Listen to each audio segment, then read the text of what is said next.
ಆತ್ಮೀಯ ಸ್ಪರ್ಧಾರ್ಥಿಗಳೇ, ಇವತ್ತಿನ ಈ ಸಮಯವನ್ನು ಒಂದು ವಿಶೇಷವಾದ ಅಧ್ಯಯನಕ್ಕೆ ಮೀಸಲಿಡುವ. ಸೊ ಭಾರತದ ಇತಿಹಾಸದ ಪುಟಗಳ ಆರಂಭದ ಪುಟಗಳನ್ನು ಗಮನಿಸ್ತಾ ಹೋದರೆ ನಮಗೆ ಯುಗಗಳು ಅಂತ ಆರಂಭ ಆಗ್ತವೆ. ನೀವೆಲ್ಲ ಅಧ್ಯಯನ ಮಾಡಿರ್ತಾರೆ ಯುಗಗಳು ಅಂತೇಳಿ. ಸೊ ಆ ಯುಗಗಳ ನಂತರ ಇಂಡಸ್ ವ್ಯಾಲಿ ಸಿವಿಲೈಸೇಷನ್ ಅಂತ ಬರ್ತೈತಿ, ಸಿಂಧೂ ಕಣಿವೆಯ ನಾಗರಿಕತೆ ಅಂತೇಳಿ. ಸೊ ಸಿಂಧೂ ಕಣಿವೆಯ ನಾಗರಿಕತೆಯ ನಂತರ ವೈದಿಕ್ ಕಲ್ಚರ್, ವೇದಗಳ ನಾಗರಿಕತೆ ಅಂತ ಬರುತ್ತೆ. ಸೊ ವೇದಗಳ ನಾಗರಿಕತೆಗಳ ನಂತರ ಉತ್ತರ ಭಾರತ ಮಹಾಮೈದಾನದಲ್ಲಿ 64 ಧರ್ಮಗಳು ಉದಯ ಆಗ್ತವೆ. ಬಟ್ ಅಷ್ಟು ಧರ್ಮಗಳಲ್ಲಿ ಇವತ್ತಿನವರೆಗೂ ಕೂಡ ಶಾಶ್ವತವಾಗಿ ಉಳಿದ ಧರ್ಮಗಳು ಬೌದ್ಧ ಮತ್ತು ಜೈನ ಧರ್ಮಗಳು. ಸೊ ಆ ಹೊಸ ಧರ್ಮಗಳನ್ನು ಹೆಂಗೆ ಸೃಷ್ಟಿಯಾದ ಹೊಸ ಧರ್ಮಗಳ ಬಗ್ಗೆ ನಾವು ಕಾಣ್ತಾ ಹೋಗ್ತೀವಿ. ಸೊ ಈ ಹೊಸ ಧರ್ಮಗಳು ಆದ ಮೇಲೆ ನಿಧಾನಕ್ಕೆ ನಮಗೆ ಸಾಮ್ರಾಜ್ಯಗಳ ಪರಿಕಲ್ಪನೆ ಆರಂಭ ಆಗುತ್ತೆ ಭಾರತ ಇತಿಹಾಸದಲ್ಲಿ. ಸೊ ಈ ರೀತಿ ಬೆಳವಣಿಗೆ ಆಗ್ತಾ ಬಂತು. ಸೊ ಈ ಸಾಮ್ರಾಜ್ಯಗಳು ಉಗಮ ಆಗ್ತಾವಲ್ವಾ. ಸೊ ನಾವು ಇತಿಹಾಸ ಅಂದ ತಕ್ಷಣವೇ ನಮಗೆ ನೆನಪಾಗದೆ ಸಾಮ್ರಾಜ್ಯಗಳು, ವಿಜಯನಗರ ಸಾಮ್ರಾಜ್ಯ, ಬಾದಾಮಿ ಚಾಲುಕ್ಯ ಸಾಮ್ರಾಜ್ಯ ಅಥವಾ ಬೇರೆ ಬೇರೆ ಸಾಮ್ರಾಜ್ಯಗಳು ನೆನಪಾಗ್ತವ. ಅದನ್ನು ಬಿಟ್ಟರೆ ನಾಗರಿಕತೆಗಳು ನೆನಪಾಗ್ತವ. ಇಲ್ಲಿ ಈ ನಾಗರಿಕತೆಯಿಂದ ಹೊಸ ಏನು ಸಾಮ್ರಾಜ್ಯಗಳ ಉಗಮದ ಕಾಲಘಟ್ಟ ಏನಿದಲ್ವ, ಇವೆರಡರ ಮಧ್ಯದ ಕಾಲಘಟ್ಟ ಏನಿದಲ್ವ, ಈ ಮಧ್ಯದ ಕಾಲಘಟ್ಟದಲ್ಲಿ ಅಥವಾ ಏನು ಈ ಟ್ರಾನ್ಸಿಷನ್ ಅಥವಾ ಈ ಒಂದು ಸ್ಥಿತ್ಯಂತರ ಕಾಲಮಾನ ಏನಿದಲ್ವ, ಈ ಕಾಲಮಾನದಲ್ಲಿ ಒಂದು ವಿಶೇಷವಾದ ಅಧ್ಯಾಯ ಬರ್ತಾ ಹೋಗುತ್ತಾ. ಅದೇ ಯಾವುದು ಅಂತಂದ್ರೆ ಮಹಾಜನಪದಗಳು ಅಂತ. ಮಹಾಜನಪದಗಳು. ಸೊ ಭಾರತದ ಇತಿಹಾಸದ ಆರಂಭದ ಪುಟಗಳಲ್ಲಿ ನಾವು ಹೊಸ ಧರ್ಮಗಳ ಉದಯದ ಕಾಲಘಟ್ಟದ ಸಮಯದಲ್ಲಿನೇ ಈ ಮಹಾಜನಪದಗಳಂತ ಗಮನಿಸ್ತಾ ಹೋಗ್ತೀವಿ. ಸ್ವಲ್ಪ ಈ ಮಹಾಜನಪದಗಳು ಅಂದರೆ ಏನು ಅನ್ನೋದನ್ನು ಇವತ್ತಿನ ಕ್ಲಾಸಲ್ಲಿ ನಾವು ಅಧ್ಯಯನ ಮಾಡ್ತಾ ಹೋಗುವ. ಸೊ ಇದಕ್ಕಿಂತ ಮೊದಲು ಫಸ್ಟ್ ನಾವು ಈ ಒಂದು ಚಾಪ್ಟ್ರಲ್ಲಿ ನಮ್ಮ ಎಕ್ಸಾಮ್ಸಿಗೆ ಏನೇನು ಪ್ರಶ್ನೆಗಳು ಬರ್ತಾವ ಅನ್ನೋದನ್ನು ನಾವು ಅರ್ಥ ಮಾಡ್ಕೊಂಡ್ಬಿಡುವ. ಸೊ ಇತ್ತೀಚಿನ ಪ್ರಶ್ನೆ ಪತ್ರಿಕೆಗಳಲ್ಲಿ ಈ ಮಹಾಜನಪದಗಳಿಗೆ ಸಂಬಂಧಪಟ್ಟಂಥ ಪ್ರಶ್ನೆಗಳು ಜಾಸ್ತಿ ಬರ್ತಿದ್ದಾವೆ. ನೀವು ತುಂಬ ಹಳೆ ಹಿಂದಿನ ಪ್ರಶ್ನೆ ಪತ್ರಿಕೆಗಳನ್ನು ನೋಡಿದ್ರೆ ಅಲ್ಲಿ ಸಿಗಲ್ಲ ನಿಮಗೆ. 2020 ಈ ಕಡೆ ಪ್ರಶ್ನೆಗಳನ್ನು ನೀವು ಗಮನಿಸ್ತಾ ಹೋದರೆ ಅಲ್ಲಿ ಏನು ಈ ಮಹಾಜನಪದಗಳಿಗೆ ಸಂಬಂಧಪಟ್ಟಂಥ ಪ್ರಶ್ನೆಗಳು UPSC ಕೂಡ ಇದ್ದಾವೆ, ನಿಮ್ಮ ಪೊಲೀಸ್ ಕಾನ್ಸ್ಟೇಬಲ್ ಎಕ್ಸಾಮ್ಸಿಗೆ ಕೂಡ ಬರ್ತವೆ. ಸ್ವಲ್ಪ ಗಮನಿಸ್ತಾ ಬರೋಣ ಏನೇನು ಪ್ರಶ್ನೆಗಳು ಬರ್ಬೋದು. ಸೊ ಪರೀಕ್ಷೆಯಲ್ಲಿ ನಿಮಗೆ ಯಾವ ಪ್ರಶ್ನೆಗಳು ಏನೇನು ನಿಮ್ಮ ನಾಲೆಡ್ಜನ್ನು ಬೇಡಿಕೆಯನ್ನು ಇಡ್ಬೋದು ಅಂದರೆ, ಮೊದಲನೇದು ಆ ಮಹಾಜನಪದಗಳ ರಾಜಧಾನಿಯನ್ನು ನೋಡ್ಕೋಬೇಕು. ಆ ಮಹಾಜನಪದಗಳ ರಾಜಧಾನಿ, ಯಾವ್ಯಾವ ಮಹಾಜನಪದಗಳಿದ್ದಾವೆ, ಅವುಗಳ ರಾಜಧಾನಿ ಯಾವುದಿದೆ ಅಂತ. ಸೊ ಎರಡನೇ ಪ್ರಶ್ನೆ, ಇದು ನಿಮ್ಮ PC ಎಕ್ಸಾಮ್ಸಿಗೆ ಬರ್ತೈತೆ. ಯಾವುದೊಂದು ಮಹಾಜನಪದವನ್ನು ಕೊಟ್ಟು ಇದರ ರಾಜಧಾನಿ ಯಾವುದಾಗಿತ್ತು ಅಂತ. ನಿನ್ನ ಎರಡನೇ ಸ್ಟೇಟ್ಮೆಂಟು ಯಾವುದು ಏನು ಕೇಳ್ಬೋದು ಅಂದ್ರೆ, ಮಹಾಜನಪದಗಳು ಯಾವ ನದಿಗಳ ಮೇಲೆ ಬಂದಿದ್ದಾವ ಅನ್ನೋದೊಂದು ಪ್ರಶ್ನೆ ಕೇಳ್ತವೆ. ಯಾವ ಮಹಾಜನಪದ ಯಾವ ನದಿಯ ದಡದ ಮೇಲೆ ಕಂಡು ಬರ್ತೈತಿ ಅಂತೇಳಿ. ದೆನ್ ಹಾಗೇನು ಮತ್ತೇನು ಪ್ರಶ್ನೆ ಕೇಳ್ಬೋದು ಅಂತಂದ್ರೆ, one of the most important ಪ್ರಶ್ನೆ, ನಮ್ಮ KE ಎದುರಿಗಂತರೂ ಇಂಥ ಪ್ರಶ್ನೆಗಳು ತುಂಬ ಇಷ್ಟ ಆಗ್ತವೆ. ಯಾವ ಪ್ರಶ್ನೆಗಳು ಅಂದ್ರೆ, 16 ಮಹಾಜನಪದಗಳಲ್ಲಿ ಯಾವುದರ ಒಂದು 4 ಮಹಾಜನಪದಗಳನ್ನು ಕೊಟ್ಟು ಈ 4 ಮಹಾಜನಪದಗಳಲ್ಲಿ ಅತಿ ಉತ್ತರಕ್ಕಿರುವ ಮಹಾಜನಪದ ಯಾವುದು ಅಂತೇಳಿ. ಅಥವಾ ಈ 4 ಮಹಾಜನಪದ ನಿಮ್ಮ ಎಕ್ಸಾಮ್ಸ್ನ 4 ಮಹಾಜನಪದಗಳನ್ನು ಕೊಟ್ಟು ಇವುಗಳಲ್ಲಿ ಅತಿ ದಕ್ಷಿಣಕ್ಕಿರೋದು ಯಾವುದು ಅಂತ ಕೇಳ್ತಾನೆ. ಸೊ ನೀವು ಅತಿ ದಕ್ಷಿಣಕ್ಕಿರೋದು ಅದು ಆಸ್ವಾಕ ಅಂತ ಹೇಳಂಗಿಲ್ಲ, ಯಾಕಂದ್ರೆ ನಾವು ಕೊಟ್ಟಿರೋದ್ರಲ್ಲಿ ದಕ್ಷಿಣದಲ್ಲಿರೋದು ಯಾವುದು ಅಂತ ಹೇಳಬೇಕು. ಸೊ ನಾವು ಸುಮ್ಮನೆ ಓದ್ಕೊಂಡು ಅತ್ಯಂತ ಪೂರ್ವಕ್ಕಿರುವ ಮಹಾಜನಪದ ಯಾವುದು? ಅತ್ಯಂತ ಪೂರ್ವಕ್ಕೆ ಮಲ್ಲ ಅನ್ನೋ ಮಹಾಜನಪದ ಬರ್ತೈತಿ. ಹಾಗಾದರೆ ಮಲ್ಲ ಮಹಾಜನಪದ ಬರ್ತೈತಿ ಅಂತ ಅಂದ ತಕ್ಷಣವೇ ಸೊ ನಾವು ಅತ್ಯಂತ ಪೂರ್ವಕ್ಕಿರೋದು ಅದೇ ಅಂತ ಹೇಳೋಕ್ಕಾಗಲ್ಲ. ಬಿಕಾಸ್ ಆಫ್ ಆಪ್ಷನ್ ಒಳಗಡೆ ಮಲ್ಲ ಇರಲಿಲ್ಲ ಅಂತಂದರೆ ನಾವು ಆಟೋಮೆಟಿಕ್ಕಾಗಿ ರುಜ್ಜಿ ಅನ್ನುವ ಮಹಾಜನಪದವನ್ನು ಹಾಕಬೇಕಾಗತ್ತೆ. ಸೊ ಹಿಂಗಾಗಿನೇ ಯಾವ ಮಹಾಜನಪದಗಳ ಭೌಗೋಳಿಕ ಪ್ರದೇಶಗಳು ಅವುಗಳು ನಿಮ್ಗೆ ಗೊತ್ತಾಗಿರ್ಬೇಕು. ಇದು ನಿಮಗೆ ಪ್ರಶ್ನೆಗಳನ್ನು ಕೇಳ್ಬೋದು. ಸೊ 4ನೇ ಪ್ರಶ್ನೆ ಏನು ಬರ್ಬೋದು ಅಂತಂದರೆ, ಮಹಾಜನಪದಗಳನ್ನು ಪೂರ್ವದಿಂದ ಪಶ್ಚಿಮಕ್ಕೆ ಕ್ರಮವಾಗಿ ಜೋಡಿಸಿ ಅಂತೇಳಿ. ಯಾವ ಮಹಾಜನಪದ ಪಕ್ಕದಲ್ಲಿ ಯಾವ ಮಹಾಜನಪದ ಇದೆ ಅಂತೇಳಿ. So and last one more ಪ್ರಶ್ನೆ ಏನು ಕೇಳ್ಬೋದು ಅಂತಂದ್ರೆ, ಸ್ಟೇಟ್ಮೆಂಟ್ ವೈಸ್ ಪ್ರಶ್ನೆಗಳನ್ನು ಕೇಳ್ಬೋದು. ಅಂಗ ಮಹಾಜನಪದದ ಉತ್ತರದಲ್ಲಿ ಯಾವ ಮಹಾಜನಪದ ಕಂಡು ಬರ್ತೈತಿ? ಮಲ್ಲ ಅಥವಾ ಚಂಪಾನಗರವನ್ನು ಯಾವ ಮಹಾಜನಪದ ರಾಜರು ಆಡಳಿತ ಮಾಡ್ತಾ ಇದ್ರು? ಸೊ ಈ ರೀತಿ ಏನು ಮಾಡ್ಬೋದಪ್ಪ ಅಂದ್ರೆ ಪ್ರಶ್ನೆಗಳನ್ನು ಕೇಳ್ಬೋದು. ಇನ್ನೊಂದು ಪ್ರಶ್ನೆಗಳನ್ನು ಕೇಳೋ ಚಾನ್ಸಸ್ ಇರ್ತೈತಿ. ಏನಪ್ಪ ಅಂದ್ರೆ, ಮಹಾಜನಪದಗಳು ಮತ್ತು ಬೌದ್ಧ ಮತ್ತು ಜೈನ ಧರ್ಮಗಳು ಇವೆರಡಕ್ಕೆ ಲಿಂಕ್ ಮಾಡಿ ಪ್ರಶ್ನೆಗಳನ್ನು ಕೇಳ್ಬೋದು. ಫಾರ್ ಎಕ್ಸಾಂಪಲ್ ಆಗಿ ನಮ್ಮ ವರ್ಧಮಾನ ಮಹಾವೀರ ನೀವೆಲ್ಲ ಕೇಳಿರ್ತೀರ, ಯಾವ ಮಹಾಜನಪದಕ್ಕೆ ಸಂಬಂಧಪಟ್ಟವರ? ಸೊ ಗೌತಮ ಬುದ್ಧ ಯಾವ ಮಹಾಜನಪದಕ್ಕೆ ಸಂಬಂಧಪಟ್ಟಿದಾರ? ಭಾಳ ಜನ ಹೇಳ್ಬಿಡ್ತೀವಿ ಲಿಚ್ಚವಿ ಅಂತೇಳಿ. ಸೊ ಲಿಚ್ಚವಿ ಅನ್ನೋ ಮಹಾಜನಪದನೇ ಅಲ್ಲ. ಫಸ್ಟ್ ಆಫ್ ಆಲ್ ಲಿಚ್ಚವಿ ಅನ್ನೋದು ಅದೊಂದು ಮನೆತನ ಅಷ್ಟೇ. ಲಿಚ್ಚವಿ ಅನ್ನೋದು ಏನಲ್ಲ, ಅದು ಮಹಾಜನಪದನೇ ಅಲ್ಲ. ಶಾಕ್ಯ ಅಂತ ಹೇಳ್ಬಿಡ್ತೀವಿ ನಾವು. ಶಾಕ್ಯ ಅನ್ನೋದು ಕೂಡ ಒಂದು ಮನೆತನನೇ, ಅದು ಮಹಾಜನಪದ ಅಲ್ಲ. ಹಿಂಗಾಗಿನೇ ಹಾಗಾದರೆ ಗೌತಮ ಬುದ್ಧ ಯಾವ ಮಹಾಜನಪದಕ್ಕೆ ಸಂಬಂಧಪಟ್ಟಿದ್ದಾನೆ? ಹಾಗಾದರೆ ವರ್ಧಮಾನ ಮಹಾವೀರ ಯಾವ ಮಹಾಜನಪದಕ್ಕೆ ಸಂಬಂಧಪಟ್ಟಿದ್ದಾನೆ? ಸೊ ಹಿಂಗೆ ನಮ್ಮ ಮಹಾಜನಪದಗಳಲ್ಲಿ ಪ್ರಶ್ನೆಗಳು ಬರ್ಬೋದು. ಸೊ ನಾನು ನಿಮಗೆ ಮಹಾಜನಪದಗಳನ್ನು ನಾವು ಇತಿಹಾಸದ ಗ್ರಂಥಗಳಲ್ಲಿ ಎಲ್ಲಿ ನೋಡ್ತೀವಿ, ಜೊತೆಗೆ ಅವುಗಳಲ್ಲಿ ಏನು ಪ್ರಶ್ನೆಗಳು ಬರ್ಬೋದು ನಮ್ಮ ಪರೀಕ್ಷೆಗಳಿಗೆ ಅನ್ನೋದ್ರ ಅಧ್ಯಯನ ಮಾಡ್ತಾ ಹೋದ್ವಿ.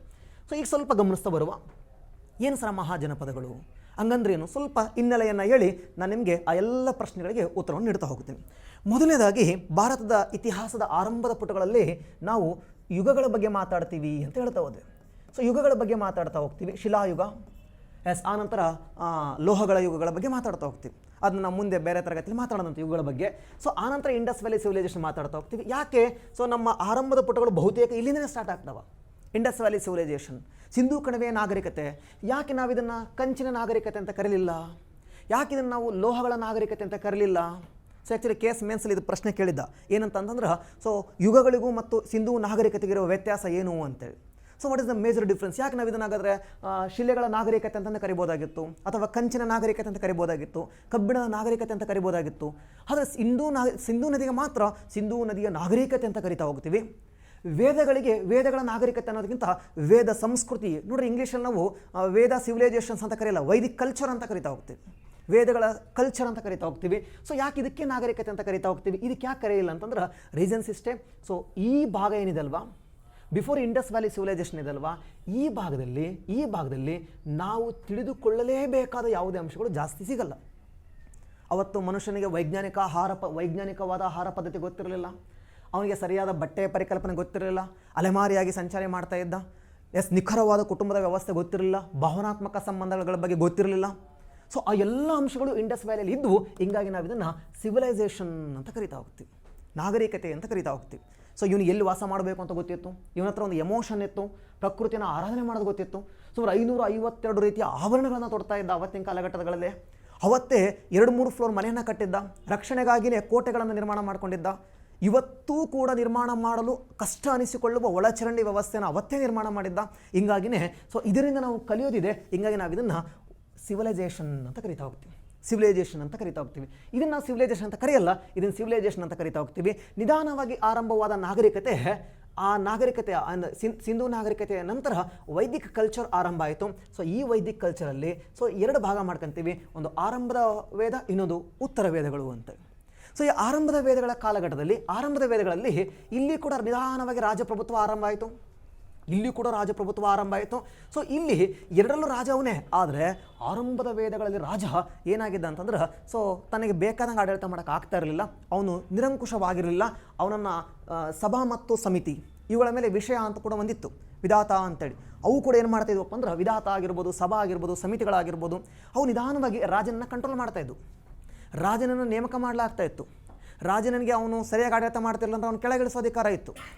ಆದರೆ ಉತ್ತರ ವೇದಗಳ ಕಾಲಕ್ಕೆ ಬಂದಾಗ, ಆಫ್ಟರ್ ಋಗ್ವೇದ ಪೀರಿಯಡ್, ಸೊ ಉತ್ತರ ವೇದಗಳ ಕಾಲದ ನಂತರದಲ್ಲಿ ಬಂದಾಗ ರಾಜ ನಿಧಾನವಾಗಿ ನಿರಂಕುಶ ಆಗಕ್ಕೆ ಸ್ಟಾರ್ಟ್ ಆಗ್ತಾನೆ. ರಾಜ ನಿಧಾನವಾಗಿ ದೊಡ್ಡ ಸಾಮ್ರಾಜ್ಯ ಕಟ್ಟಿಲ್ಲ, ಬಟ್ ನಿಧಾನವಾಗಿ ನಿರಂಕುಶ ಆಗಕ್ಕೆ ಸ್ಟಾರ್ಟ್ ಆಗ್ತಾನೆ. ಸೊ ಇಲ್ಲಿ ಅವನಿಗೆ ದೊಡ್ಡ ಅಧಿಕಾರ ಇರಲಿಲ್ಲ, ಅಧಿಕಾರಗಳು ಸಿಗಕ್ಕೆ ಸ್ಟಾರ್ಟ್ ಆಗ್ತಾ ಹೋಗ್ತವೆ. ಸೊ ಆನಂತರ ಹೊಸ ಧರ್ಮಗಳ ಉದಯ ಆಗುವುದರ ಜೊತೆಗೆ, ಸೊ ಬೌದ್ಧ ಜೈನ ಧರ್ಮಗಳು ಉದಯ ಆಗುವುದರ ಜೊತೆಗೆ ಉತ್ತರ ಭಾರತದ ಮಹಾ ಮೈದಾನದಲ್ಲಿ 16 ಮಹಾಜನಪದಗಳು ತಲೆ ಎತ್ತವೆ. 16 ಮಹಾಜನಪದಗಳು ಏನಾಗ್ತವೆ, ತಲೆ ಎತ್ತವೆ. ಸೊ ವೈದಿಕ ಕಲ್ಚರ್ನ ನಂತರವೇ ಸೊ ಒಂದು ಕಡೆ ಬೌದ್ಧ ಮತ್ತು ಜೈನ ಧರ್ಮಗಳು ಸೇರಿದಂತೆ ಉತ್ತರದ ಮಹಾ ಮೈದಾನದಲ್ಲಿ 60ಕ್ಕೂ ಹೆಚ್ಚು ಧರ್ಮಗಳು ಸೃಷ್ಟಿಯಾಗ್ತವೆ. ಆ 60ಕ್ಕೂ ಹೆಚ್ಚು ಧರ್ಮಗಳಲ್ಲಿ ಇವತ್ತಿನವರೆಗೆ ತಮ್ಮ ಅಸ್ತಿತ್ವವನ್ನು ಉಳಿಸ್ಕೊಂಡಿದ್ದು ಒಂದು ಬೌದ್ಧ ಧರ್ಮ, ಇನ್ನೊಂದು ಜೈನ ಧರ್ಮ. ಸೊ ಈಗ ಇಲ್ಲೇನು ಬಂದವಲ್ಲ ಮಹಾಜನಪದಗಳು, ಹೆಂಗೆ ಬಂದವು ಸರ ಈ ಮಹಾಜನಪದಗಳು? ಸ್ವಲ್ಪ ಗಮನಿಸ್ತಾ ಬರುವ ಇಂಡಸ್ ವ್ಯಾಲಿ ಸಿವಿಲೈಸೇಷನ್ ಏನಿದೆ ಅಲ್ವಾ, ಸಿಂಧೂ ಕಣಿವೆಯ ನಾಗರಿಕತೆಯನ್ನು ನಾವು ಗಮನಿಸ್ತಾ ಹೋಗ್ತಾ ಹೋದರೆ, ಲಿಸನ್. ಸೊ ಈ ಕಡೆ ನಮ್ಮ ಗುಜರಾತ್ ಇದೆ, ಈ ಕಡೆ ರಾಜಸ್ಥಾನ್, ಈ ಕಡೆ ಜಮ್ಮು ಆ್ಯಂಡ್ ಕಾಶ್ಮೀರ್, ಈ ಕಡೆ ಬಂದರೆ ಇವತ್ತಿನ ಲದಾಖ್, ಅಲ್ಲಿಂದ ಹಿಮಾಚಲ ಪ್ರದೇಶ್, ಉತ್ತರಾಖಂಡ, ಅಲ್ಲಿಂದ ನಮಗೆ ಉತ್ತರ ಭಾರತ ಮಹಾ ಮೈದಾನದ ರಾಜ್ಯಗಳು ಸಿಗ್ತಾ ಹೋಗ್ತವೆ. ಇರಲಿ. ಸೊ ಈ ಭಾಗದಲ್ಲಿ ನಮಗೆ ಇಂಡಸ್ ವ್ಯಾಲಿ ಸಿವಿಲೈಸೇಷನ್ ಇತ್ತು. ಸಿಂಧೂ ನದಿಯ ಆಕ್ರಮಣಕಾರಿಯಾಗಿ ಪ್ರವಾಹ ಉಂಟಾಗೋದ್ರಿಂದ ಅಲ್ಲಿಯ ಜನ ನಿಧಾನವಾಗಿ ಗುಂಪುಗಳಾಗಿ ಬುಡಕಟ್ಟುಗಳನ್ನು, ಒಂದೇ ರೀತಿಯ ಸಂಸ್ಕೃತಿ ಹೊಂದಿರತಕ್ಕಂಥ ಕೆಲವು ಬುಡಕಟ್ಟುಗಳು ಈ ಕಡೆ ನಿಧಾನಕ್ಕೆ ಬರೋಕ್ಕೆ ಸ್ಟಾರ್ಟ್ ಮಾಡ್ತಾ ಹೋದರು. ಸಿಂಧೂ ನದಿಯ ರೌದ್ರ ಅವತಾರ, ಸಿಂಧೂ ಮತ್ತು ಅದರ ಉಪನದಿಗಳು ರಾವಿ, ಬಿಯಾಸ್, ಸಟ್ಲೇಜ್, ಚಿನಾಬ್, ಆ ನದಿಗಳ ಆಕ್ರಮಣಕಾರಿ ರೀತಿಯಲ್ಲಿ ಬರ್ತಕ್ಕಂಥ ಪ್ರವಾಹಗಳು, ಅಲ್ಲಿ ಬರ್ತಕ್ಕಂಥ ಸಾಂಕ್ರಾಮಿಕ ರೋಗಗಳು, ಅವುಗಳೆಲ್ಲ ಬೆಚ್ಚಿ ಬಿದ್ದು ಅವರು ಅಲ್ಲಿರ್ತಕ್ಕಂಥ ಜನ ನಿಧಾನವಾಗಿ ಆಗ್ನೇಯ ದಿಕ್ಕಿನ ಕಡೆಗೆ ಬರ್ತಾ ಹೋದರು. ಸೊ ಅವರಿಗೆ ಗೊತ್ತಾಯಿತು, ಇಲ್ಲಿಗಿಂತನೂ ಕೂಡ ಈ ಪ್ರದೇಶ ತುಂಬ ಫಲವತ್ತಾಗಿದೆ ಅಂತೇಳಿ. ಈ ಪ್ರದೇಶಕ್ಕಿಂತನೂ ಈ ಪ್ರದೇಶ ತುಂಬ ಫಲವತ್ತಾದ ಪ್ರದೇಶ, ಇಂಡಸ್ ವ್ಯಾಲಿಯ ಪ್ರದೇಶ ತುಂಬ ಫಲವತ್ತಾದ ಪ್ರದೇಶ. ಹಾಗಾದ್ರೆ ಉತ್ತರ ಭಾರತ ಮೈದಾನವೂ ಕೂಡ ಅಷ್ಟೇ ಫಲವತ್ತಾಗಿದೆ ಅಂತ ಗೊತ್ತಾಯಿತು. ನಿಧಾನಕ್ಕೆ ಬಂದಂಥ ಕೆಲವು ಬುಡಕಟ್ಟು ಗುಂಪುಗಳಿದ್ವಲ್ವಾ, ಈ ಬುಡಕಟ್ಟು ಗುಂಪುಗಳಿದ್ವಲ್ವಾ, ಇಲ್ಲೊಂದಿಷ್ಟು ಬುಡಕಟ್ಟು ಗುಂಪುಗಳು ವಾಸ ಮಾಡೋಕ್ಕೆ ಸ್ಟಾರ್ಟ್ ಮಾಡಿದ್ವು, ಇಲ್ಲೊಂದಿಷ್ಟು ಬುಡಕಟ್ಟು ಗುಂಪುಗಳು ವಾಸ ಮಾಡೋಕ್ಕೆ ಸ್ಟಾರ್ಟ್ ಮಾಡ್ತಾ ಹೋದವು, ಇಲ್ಲೊಂದಿಷ್ಟು ಬುಡಕಟ್ಟು ಗುಂಪುಗಳು ವಾಸ ಮಾಡೋಕ್ಕೆ ಸ್ಟಾರ್ಟ್ ಮಾಡ್ತಾ ಹೋದವು. ಅವರು ತಮ್ಮನ್ನು ತಾವು ಆಡಳಿತ ಮಾಡಿಕೊಳ್ಳಲು ಅದರಲ್ಲಿ ಒಬ್ಬ ನಾಯಕನನ್ನು ಮಾಡ್ಕೊಂಡ್ರು. ಆ ಬುಡಕಟ್ಟುಗಳು ಸೇರ್ಕೊಂಡು ಒಂದು ನಾಯಕನನ್ನು ಮಾಡ್ಕೊಂಡ್ರು. ಕಾಲಕ್ರಮೇಣ ಆ ಬುಡಕಟ್ಟುಗಳೆಲ್ಲವೂ ಕೂಡ ಕೆಲವೊಂದಿಷ್ಟು ಬುಡಕಟ್ಟುಗಳು ಯಾರ ನಡುವೆ ಸಮಾನ ಅಂಶಗಳು ಇದಾವೋ, ಯಾರ್ಯಾರ ನಡುವೆ ಸಮಾನ ಸಂಸ್ಕೃತಿ ಇದೆನೋ, ಯಾರ್ಯಾರ ನಡುವೆ ಸಮಾನವಾದ ಬಾಂಧವ್ಯ ಇದೆನೋ ಅವರೆಲ್ಲ ಸೇರಿಕೊಂಡ್ರು. ಈ ಬುಡಕಟ್ಟುಗಳಿಗೆ ನಾವು ಜನಪದಗಳು ಅಂತ ಕರಿತಾ ಇದ್ವಿ. ಇಂಥವು ನೂರಾರು ಜನಪದಗಳು ಇದ್ದು. ಸೊ ಈ ಬುಡಕಟ್ಟುಗಳಿಗೆ ಜನಪದಗಳು ಅಂತ ಕರಿತಾ ಇದ್ವಿ. ಇಂಥ ಜನಪದಗಳು, ಹಲವಾರು ಜನಪದಗಳು ಒಂದು ಭೌಗೋಳಿಕ ಪ್ರದೇಶದಲ್ಲಿ ಒಗ್ಗಟ್ಟಾಗಿ ಒಂದಾದವಲ್ವ, ಇಂಥವುಗಳನ್ನೇ ನಾವೇನಂತ ಕರಿತಾ ಹೋಗ್ತೀವಿ ಅಂದ್ರೆ ಮಹಾಜನಪದಗಳು ಅಂತ ಕರಿತಾ ಹೋಗ್ತೀವಿ. ಮಹಾಜನಪದಗಳು. ಸೊ ಈಗ ನಿಮ್ಗೆ ಗೊತ್ತಾಯಿತು ಮಹಾಜನಪದಗಳು ಹೆಂಗೆ ಬಂತು ಅಂತೇಳಿ.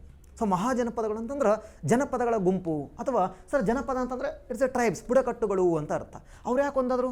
ಕಾಮನ್ ಕಲ್ಚರ್, ಒಂದೇ ರೀತಿಯ ಸಂಸ್ಕೃತಿಯನ್ನು ಹೊಂದಿದ್ರು, ಕಾಮನ್ ಎಮೋಷನ್, ಕಾಮನ್ ಅಟ್ಯಾಚ್ಮೆಂಟ್, ಅವರವ್ರ ಮಧ್ಯೆ ಒಂದೇ ರೀತಿಯ ಭಾವನಾತ್ಮಕ ಸಂಬಂಧಗಳಿದ್ವು. ಸೊ ಒಂದೇ ರೀತಿಯ ಲೈಫ್ ಸ್ಟೈಲ್ ಅಥವಾ ಏನಂತ ಕರಿತೀವಿ, ಒಂದೇ ರೀತಿಯ ಜೀವನದ ಮೌಲ್ಯಗಳಾಗಿರ್ಬೋದು, ಅಥವಾ ಒಂದೇ ರೀತಿಯ ಜೀವನವನ್ನು ನಡೆಸ್ತಕ್ಕಂಥ ಅಂಶಗಳಿದ್ವು. ಹಿಂಗಾಗಿ ಅವರೆಲ್ಲ ಒಂದಾದ್ರಲ್ವ, ಇದನ್ನೇ ನಾವು ಮಹಾಜನಪದಗಳು ಅಂತ ಕರಿತಾ ಹೋಗ್ತೀವಿ. ಇಂಥವು ಉತ್ತರ ಭಾರತ ಮಹಾಮೈದಾನದಲ್ಲಿ ಸುಮಾರು ಮಹಾಜನಪದಗಳು ಕಂಡು ಬರ್ತಾ ಹೋಗ್ತವೆ. 16 ಉತ್ತರ ಭಾರತ ಮಹಾಮೈದಾನದಲ್ಲಿ ಇಲ್ಲ. ಸೊ ಕೆಲವೊಂದಿಷ್ಟು ದಕ್ಷಿಣದಲ್ಲೂ ಇದ್ದಾವೆ, ಕೆಲವೊಂದಿಷ್ಟು ಇವತ್ತಿನ ಆಫ್ಘಾನಿಸ್ತಾನದಲ್ಲಿ ಇದ್ದಾವೆ, ಕೆಲವೊಂದಿಷ್ಟು ಪಾಕಿಸ್ತಾನ ಭಾಗದಲ್ಲೂ ಇದ್ದಾವೆ. ಸೊ ಬಟ್ ಬಹುತೇಕ ಮಹಾಜನಪದಗಳು ಉತ್ತರ ಭಾರತ ಮಹಾಮೈದಾನದಲ್ಲಿ ಇದ್ದಾವೆ. ಓಕೆ, ಸ್ವಲ್ಪ ಗಮನಿಸ್ತಾ ಬರೋಣ ಯಾವ್ಯಾವ ಮಹಾಜನಪದಗಳಿದ್ದಾವೆ. ಸೊ ಉತ್ತರ ಭಾರತ ಮಹಾಮೈದಾನದಲ್ಲಿ ಯಾವ ಮಹಾಜನಪದಗಳನ್ನು ನಾವು ಗಮನಿಸ್ತಾ ಯಾವ್ಯಾವ ಮಹಾಜನಪದಗಳು ಇದ್ದಾವೆ ಅನ್ನೋದನ್ನು ಒಂದು ಸ್ವಲ್ಪ ಗಮನಿಸ್ತಾ ಬರುವ. ನಮಗಿಲ್ಲಿ ಜಿಯೋಗ್ರಫಿಕಲ್ ಲೊಕೇಶನ್ ಕೂಡ ಭಾಳ ಇಂಪಾರ್ಟೆಂಟ್ ಆಗುತ್ತಾ. ಹಂಗಾಗಿನೇ ಸ್ವಲ್ಪ ಈ ಜಿಯೋಗ್ರಫಿಕಲ್ ಲೊಕೇಶನ್ಸ್ ಗಮನಿಸ್ತಾ ಬರುವ.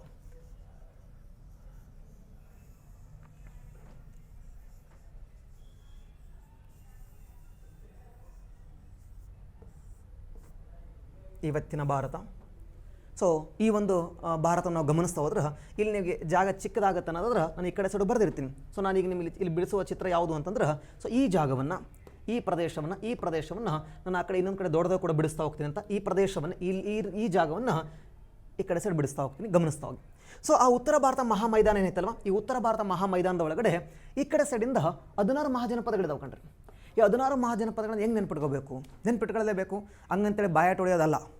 ಎಕ್ಸಾಮ್ಸಿಗೆ ಬರುತ್ತೆ ಅಂತ ಅಂದ ತಕ್ಷಣ ಸೊ ಅದನ್ನೇನೋ ಒಂದು ಕೋಡ್ ಮಾಡಿ ಬಾಯಾಟ್ ಮಾಡೋದು, ಅಥವಾ ನಾವು ಓದೋ ಹತ್ರ ಮುಂದ್ಗಡೆ ಟೇಬಲ್ಗೆಲ್ಲ ಹಚ್ಕೊಂಡು ದಿನ ನೋಡೋದು, ಅದು ನೆನಪಿರಲ್ಲ, ಅದು ಮರ್ತೋಗುತ್ತೆ. ಸೊ ಅದು ಹೆಂಗೆ ಸ್ಟ್ಯಾಂಡರ್ಡ್ ಆಯ್ತಲ್ಲ ಹಂಗೆ ಅಧ್ಯಯನ ಮಾಡ್ಕೊಳ್ಳುವ. ಭಾರತವನ್ನು ಸ್ವಲ್ಪ ಗಮನಿಸ್ತಾ ಬರುವ. ಈ ಕಡೆ ಸೈಡಿಂದ ಈ ಯಮುನಾ ನದಿ ಹರ್ಕೊಂಡು ಬರ್ತಾ ಇದ್ದ, ಈ ಕಡೆ ಸೈಡಿಂದ ಗಂಗಾ ನದಿ ಹರ್ಕೊಂಡು ಬರ್ತಾ ಇದ್ದ, ಸ್ವಲ್ಪ ಗಮನಿಸ್ತಾ ಬರುವ. ಸೊ ಒಂದು ಕಡೆಯಿಂದ ಯಮುನೆ, ಇನ್ನೊಂದು ಕಡೆಯಿಂದ ಗಂಗಾ ನದಿ ಹರ್ಕೊಂಡು ಬರ್ತಾ ಇದ್ದ. ಈ ಕಡೆ ಸೈಡಿಂದ ಚಂಬಲ್ ಅನ್ನುವ ನದಿ ಹರ್ಕೊಂಡು ಬರ್ತಾ ಇದ್ದ. ಇಲ್ಲಿ ಶಿಪ್ರಾ ಅನ್ನೋ ಒಂದು ಚಿಕ್ಕ ನದಿ ಇದೆ. ಕೆಳಗಡೆ ನಿಮ್ಗೆ ಗೊತ್ತಿದೆ ಗೋದಾವರಿ ನದಿ ಹರ್ಕೊಂಡು ಹೋಗ್ತಾ ಇದ್ದ. ದಕ್ಷಿಣ ಭಾರತದ ಗಂಗೆ ಅಂತ ಕರಿತಾ ಹೋಗ್ತೀವಿ ಗೋದಾವರಿಯನ್ನು. ದಕ್ಷಿಣ ಭಾರತ ಗಂಗೆ, ಕಾವೇರಿಯನ್ನು ಕೂಡ ಕರಿತಾ ಹೋಗ್ತೀವಿ, ಸಣ್ಣ ಗೋದಾವರಿಯನ್ನು ಕೂಡ ಕರಿತಾ ಹೋಗ್ತೀವಿ. ಇನ್ನು ಈ ಕಡೆ ಸೈಡ್ ಬಂದರೆ ಇಲ್ಲಿ ನಮಗೆ ಗಂಡಕಿ ಅನ್ನುವ, ಈ ಕಡೆ ಸೈಡ್ ಬಂದಾಗ ಅದರ ಗೋಮತಿ ಅನ್ನುವ ನದಿ ಬಂದು ಸಂಗಮ ಆಗ್ತಾ ಇದೆ ಗಂಗಾ ನದಿಗೆ. ನದಿಗಳು ಪಾಠವನ್ನು ಮುಂದೆ ಮಾತಾಡೋದಂತೆ ಜಿಯೋಗ್ರಫಿ ಸಬ್ಜೆಕ್ಟ್ ಬಂದಾಗ. ನನ್ನ ಉದ್ದೇಶ ಇಲ್ಲಿ ಮಹಾಜನಪದಗಳನ್ನು ಅರ್ಥ ಮಾಡಿಸೋದು ಅಂತೇಳಿ. ಇದಾದಮೇಲೆ ಘಾಘ್ರಾ ಅನ್ನುವ ಒಂದು ನದಿ ಬರ್ತಾ ಇದೆ. ಅದಾದಮೇಲೆ ನಮಗೆ ಗೋಮತಿ ಅನ್ನುವ ಒಂದು ನದಿ ಬರ್ತಾ ಇದೆ. ಗೋಮತಿ ಮೀನ್ಸ್ ಗಂಡಕಿ ಅಂತ ಒಂದು ನದಿ ಬರ್ತಾ ಇದೆ. ಇದಾದಮೇಲೆ ಕೋಸಿ ಅನ್ನುವ ನದಿ ಬರ್ತಾ ಇದೆ. ಸೊ ಲಿಸನ್, ಸೊ ಈ ಕಡೆ ನದಿಗಳು ಕಾನ್ಸಂಟ್ರೇಟ್ ಮಾಡೋದಕ್ಕಿಂತ ಜಾಸ್ತಿ ಆ ಪ್ರದೇಶನ ಕಾನ್ಸಂಟ್ರೇಟ್ ಮಾಡಿ ಸಾಕು. ನನ್ನ ಮತ್ತೆ ಮುಂದಿನ ತರಗತಿಗಳಲ್ಲಿ ನದಿಗಳು ಪಾಠ ಮಾಡಬೇಕಾದ್ರೆ ಆ ನದಿಗಳ ಬಗ್ಗೆ ಸಂಕ್ಷಿಪ್ತವಾಗಿ ಕಂಪ್ಲೀಟ್ ಮಾಹಿತಿಯನ್ನು ನಾನು ನಿಮ್ಗೆ ಕೊಡ್ತಾ ಹೋಗ್ತೀನಿ ಅಂತ. ಇಲ್ಲಿ ಯಮುನಾ ಅಂತಕ್ಕಂಥ ನದಿ ಇದೆ.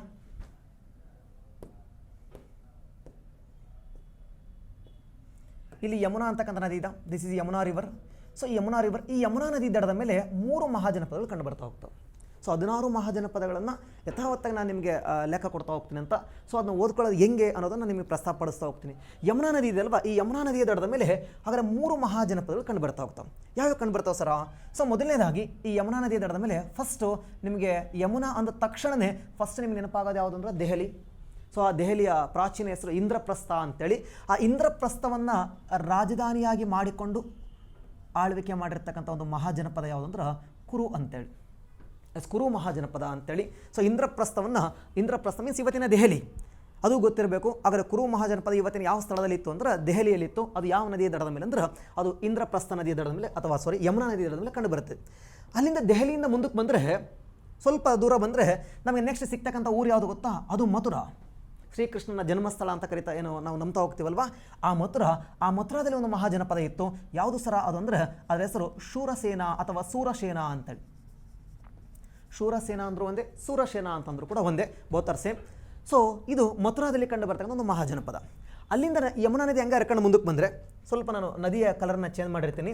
So this is Yamuna river, ನಿಮಗೆ ಕನ್ಫ್ಯೂಸ್ ಆಗಬಾರ್ದು ಅಂತೇಳಿ.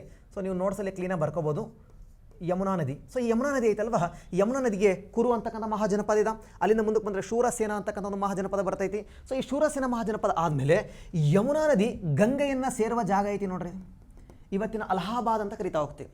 ಇವತ್ತಿನ ಅಲಹಾಬಾದ್ ಅಂತ ಕರಿತಾ ಹೋಗ್ತೀವಲ್ವಾ, ಯಮುನಾ ಮತ್ತು ಗಂಗೆ ಸಂಗಮ ಆಗ್ತಾರಲ್ವಾ, ಈ ಸಂಗಮ ಆಗುವ ಜಾಗದಲ್ಲಿ ಇಲ್ಲೊಂದು ಮಹಾಜನಪದ ರಚನೆ ಆಗಿತ್ತು. ಇಲ್ಲಿದ್ದಂಥ ಮಹಾಜನಪದ ಯಾವುದು ಸರ ಅಂತಂದ್ರೆ ದಟ್ ಇಸ್ ವತ್ಸ ಅಂತೇಳಿ. ಅಲ್ಲಿ ಕೌಶಂಬಿ ಅಂತ ಒಂದು ಊರು ಬರ್ತೈತೆ. ಇವತ್ತಿನ ಅಲಹಾಬಾದ್ ಅಥವಾ ಪ್ರಯಾಗ್ರಾಜ್ ಅಂತ ಕರಿತಾ ಹೋಗ್ತೀವಲ್ವಾ, ಅಲ್ಲಿ ಕೌಶಂಬಿ ಅಂತ ಒಂದು ಪ್ಲೇಸ್ ಇದೆ. ಆ ಕೌಶಂಬಿಯನ್ನು ರಾಜಧಾನಿಯಾಗಿ ಮಾಡಿಕೊಂಡು ವತ್ಸ ಅನ್ನೋ ಒಂದು ಮಹಾಜನಪದ ಇತ್ತು. ಸೊ ಇದ್ರ ಬಗ್ಗೆ ನಾವು ಡೀಟೇಲ್ ಮಾತಾಡೋದಂತ ಫಸ್ಟ್ ನಾವು ಅವುಗಳ ಜಿಯೋಗ್ರಫಿಕಲ್ ಲೊಕೇಶನ್ ನೋಡ್ಕೊಳ್ಳುವ.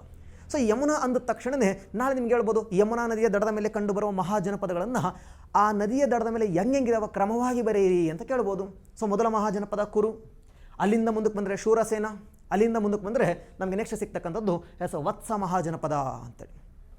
ದೆನ್ ಹಿಂಗೂ ಕೇಳ್ಬೋದು ಯಮುನಾ ಮತ್ತು ಗಂಗೆ ಸಂಗಮವಾಗುವ ಸ್ಥಳದಲ್ಲಿ ಯಾವ ಮಹಾಜನಪದಗಳು ಇದ್ದು ಅಂತೇಳಿ, ದಟ್ ಇಸ್ ವತ್ಸ ಮಹಾಜನಪದ ಅಂತೇಳಿ. ದೆನ್ ಈ ವತ್ಸ ಮಹಾಜನಪದ ಆದಮೇಲೆ ಕುರು ಮಹಾಜನಪದ, ಶೂರಸೇನಾ ಮಹಾಜನಪದ. ಹಾಗಾದ್ರೆ ಕುರು ಇದ್ದುದು ಎಲ್ಲಿ? ದೆಹಲಿ. ಇವತ್ತಿನ ದೆಹಲಿ, ಅವತ್ತಿನ ಇಂದ್ರಪ್ರಸ್ಥ. ಹಾಗಾದ್ರೆ ಇವ್ರ ರಾಜಧಾನಿ ಯಾವುದಾಗಿತ್ತು ಸರ ಅಂತಂದ್ರೆ ಇಂದ್ರಪ್ರಸ್ಥ ಆಗಿತ್ತು. ಇದರ ಪ್ರಸ್ತುತ ಹೆಸರು ಏನಪ್ಪ ಅಂತಂದ್ರೆ ದೆಹಲಿ. ಸೊ ಇಂದ್ರಪ್ರಸ್ಥ ಅಥವಾ ಹಿಂಗೂ ಹೇಳ್ಬೋದು, ದೆಹಲಿಯ ಹಳೆಯ ಹೆಸರು ಏನಪ್ಪ ಅಂದ್ರೆ ಇಂದ್ರಪ್ರಸ್ಥ ಅಂತೇಳಿ. ಇದನ್ನಾಗೇನು ಶೂರಸೇನಾ, ಈ ಶೂರಸೇನಾ ಎಲ್ಲಿತ್ತು ಸರ್ ಅಂದ್ರೆ ಮಥುರಾ ಒಳಗಡೆ ಕಂಡು ಬರ್ತಾ ಇತ್ತು. ಸೊ ಮಥುರಾ, ಇವತ್ತಿನ ಮಥುರಾ ಗಂಗಾ ನದಿಯ ದಡದ ಮೇಲೆ ಕಂಡು ಬರ್ತೈತಲ್ವಾ, ಅದೇ ಮಥುರಾವನ್ನು ಶೂರಸೇನಾ ಅಂತಕ್ಕಂಥ ಒಂದು ಬುಡಕಟ್ಟು ಜನಾಂಗ ಇದು ಮಾಡ್ತಾ ಇತ್ತು. ಸೊ ಶ್ರೀಕೃಷ್ಣ ಯಾವ ಒಂದು ಬುಡಕಟ್ಟು ಜನಾಂಗದ ಮೂಲ ನಂಬ್ತಾ ಹೋಗ್ತೀವಿ ಅಂದ್ರೆ ಇದೇ ಶೂರಸೇನಾ ಭಾಗದಲ್ಲಿ ಶ್ರೀಕೃಷ್ಣ ಇದೇ ಶೂರಸೇನಕ್ಕೆ ಸಂಬಂಧಪಟ್ಟವರು ಅಂತ ನಾವು ನಂಬ್ತಾ ಹೋಗ್ತೀವಿ. ದೆನ್ ಅಗೇನ್ ಅಲ್ಲಿಂದ ಮುಂದಕ್ಕೆ ಬಂದರೆ ವತ್ಸ ಮಹಾಜನಪದ ಅಂತೇಳಿ. ವತ್ಸ ಮಹಾಜನಪದ ಇವ್ರದ್ದು ಯಾವ ಊರು ಸರ್ ಅಂದ್ರೆ ಇವತ್ತಿನ ಪ್ರಯಾಗರಾಜ್ ಬಳಿ ಇರ್ತಕ್ಕಂತಹ ಕೌಶಂಬಿ ಅಂತೇಳಿ. ಕೌಶಂಬಿ ನಿಮ್ಮ ಎಕ್ಸಾಮ್ಸಲ್ಲಿ ಕೌಶಂಬಿ ಅಂತ ಇರಲಿಲ್ಲ ಅಂತಂದರೆ ಸೊ ನೀವು ಪ್ರಯಾಗರಾಜ್ ಅಥವಾ ಅಲಹಾಬಾದ್ ಅಂತ ಹಾಕಬೇಕಾಗ್ತೈತಿ. ಸೊ ಬಹುತೇಕ ಕೌಶಂಬಿ ಅಂತ ಕೊಡ್ತಾರೆ, ಪುಸ್ತಕದಲ್ಲಿ ಕೌಶಂಬಿ ಅಂತ ಇರುತ್ತಾ. ಇಫ್ ಇನ್ ಕೇಸ್ ಕೌಶಂಬಿ ಅಂತ ಇರಲಿಲ್ಲ ಅಂತಂದರೆ ಸೊ ಅಲಹಾಬಾದ್ ಅಥವಾ ಪ್ರಯಾಗರಾಜ್ ಅಂತ ಹಾಕಬೇಕಾಗುತ್ತಾ. ಸೊ ಇಲ್ಲಿ ಗಂಗೆ ಮತ್ತು ಯಮುನಾ ನದಿಗಳು ಸಂಗಮ ಆಗುವ ಸ್ಥಳ. ಪ್ರಾಚೀನ ಕಾಲದಲ್ಲಿ ಸರಸ್ವತಿಯ ಕುರು ಕೂಡ ನಮಗೆ ಇದಾವ. ದೆನ್ ಈ ಗಂಗಾ ಮತ್ತು ಯಮುನಾ ನದಿಗಳು ಏನಾಗ್ತಾ ಇದಾವಲ್ಲ, ಸಂಗಮ ಆಗ್ತಾ ಇದಾವಲ್ವಾ, ಇಲ್ಲಿ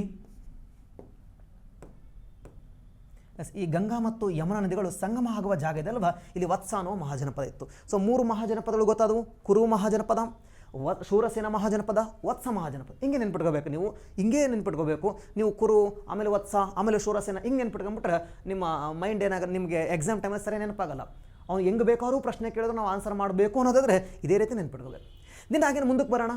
ಗಂಗಾ ನದಿ ಈಗ ನಮಗೆ ಯಮುನಾ ನದಿ ಆಯಿತು. ಯಮುನಾ ನದಿಯನ್ನು ಬಿಟ್ಟು ಸ್ವಲ್ಪ ಗಂಗಾ ನದಿ ಕಡೆ ಬಂದುಬಿಡೋಣ. ಇಲ್ಲಿ ಗಂಗಾ ನದಿ ಇದಲ್ವಾ, ಆ ಗಂಗಾ ನದಿಯಲ್ಲಿ ಫಸ್ಟ್ ನಮಗೆ ಕಂಡು ಬರುವ ಮಹಾಜನಪದ ಯಾವುದು ಅಂತಂದ್ರೆ, ಗಂಗಾ ನದಿಯ ಭಾಗದಲ್ಲಿ ಮೊದಲು ಕಂಡುಬರುವ ಒಂದು ಮಹಾಜನಪದ ಯಾವುದು ಅಂತಂದ್ರೆ ಅದರ ಹೆಸರು ಪಾಂಚಲ್ಯ ಅಂತೇಳಿ.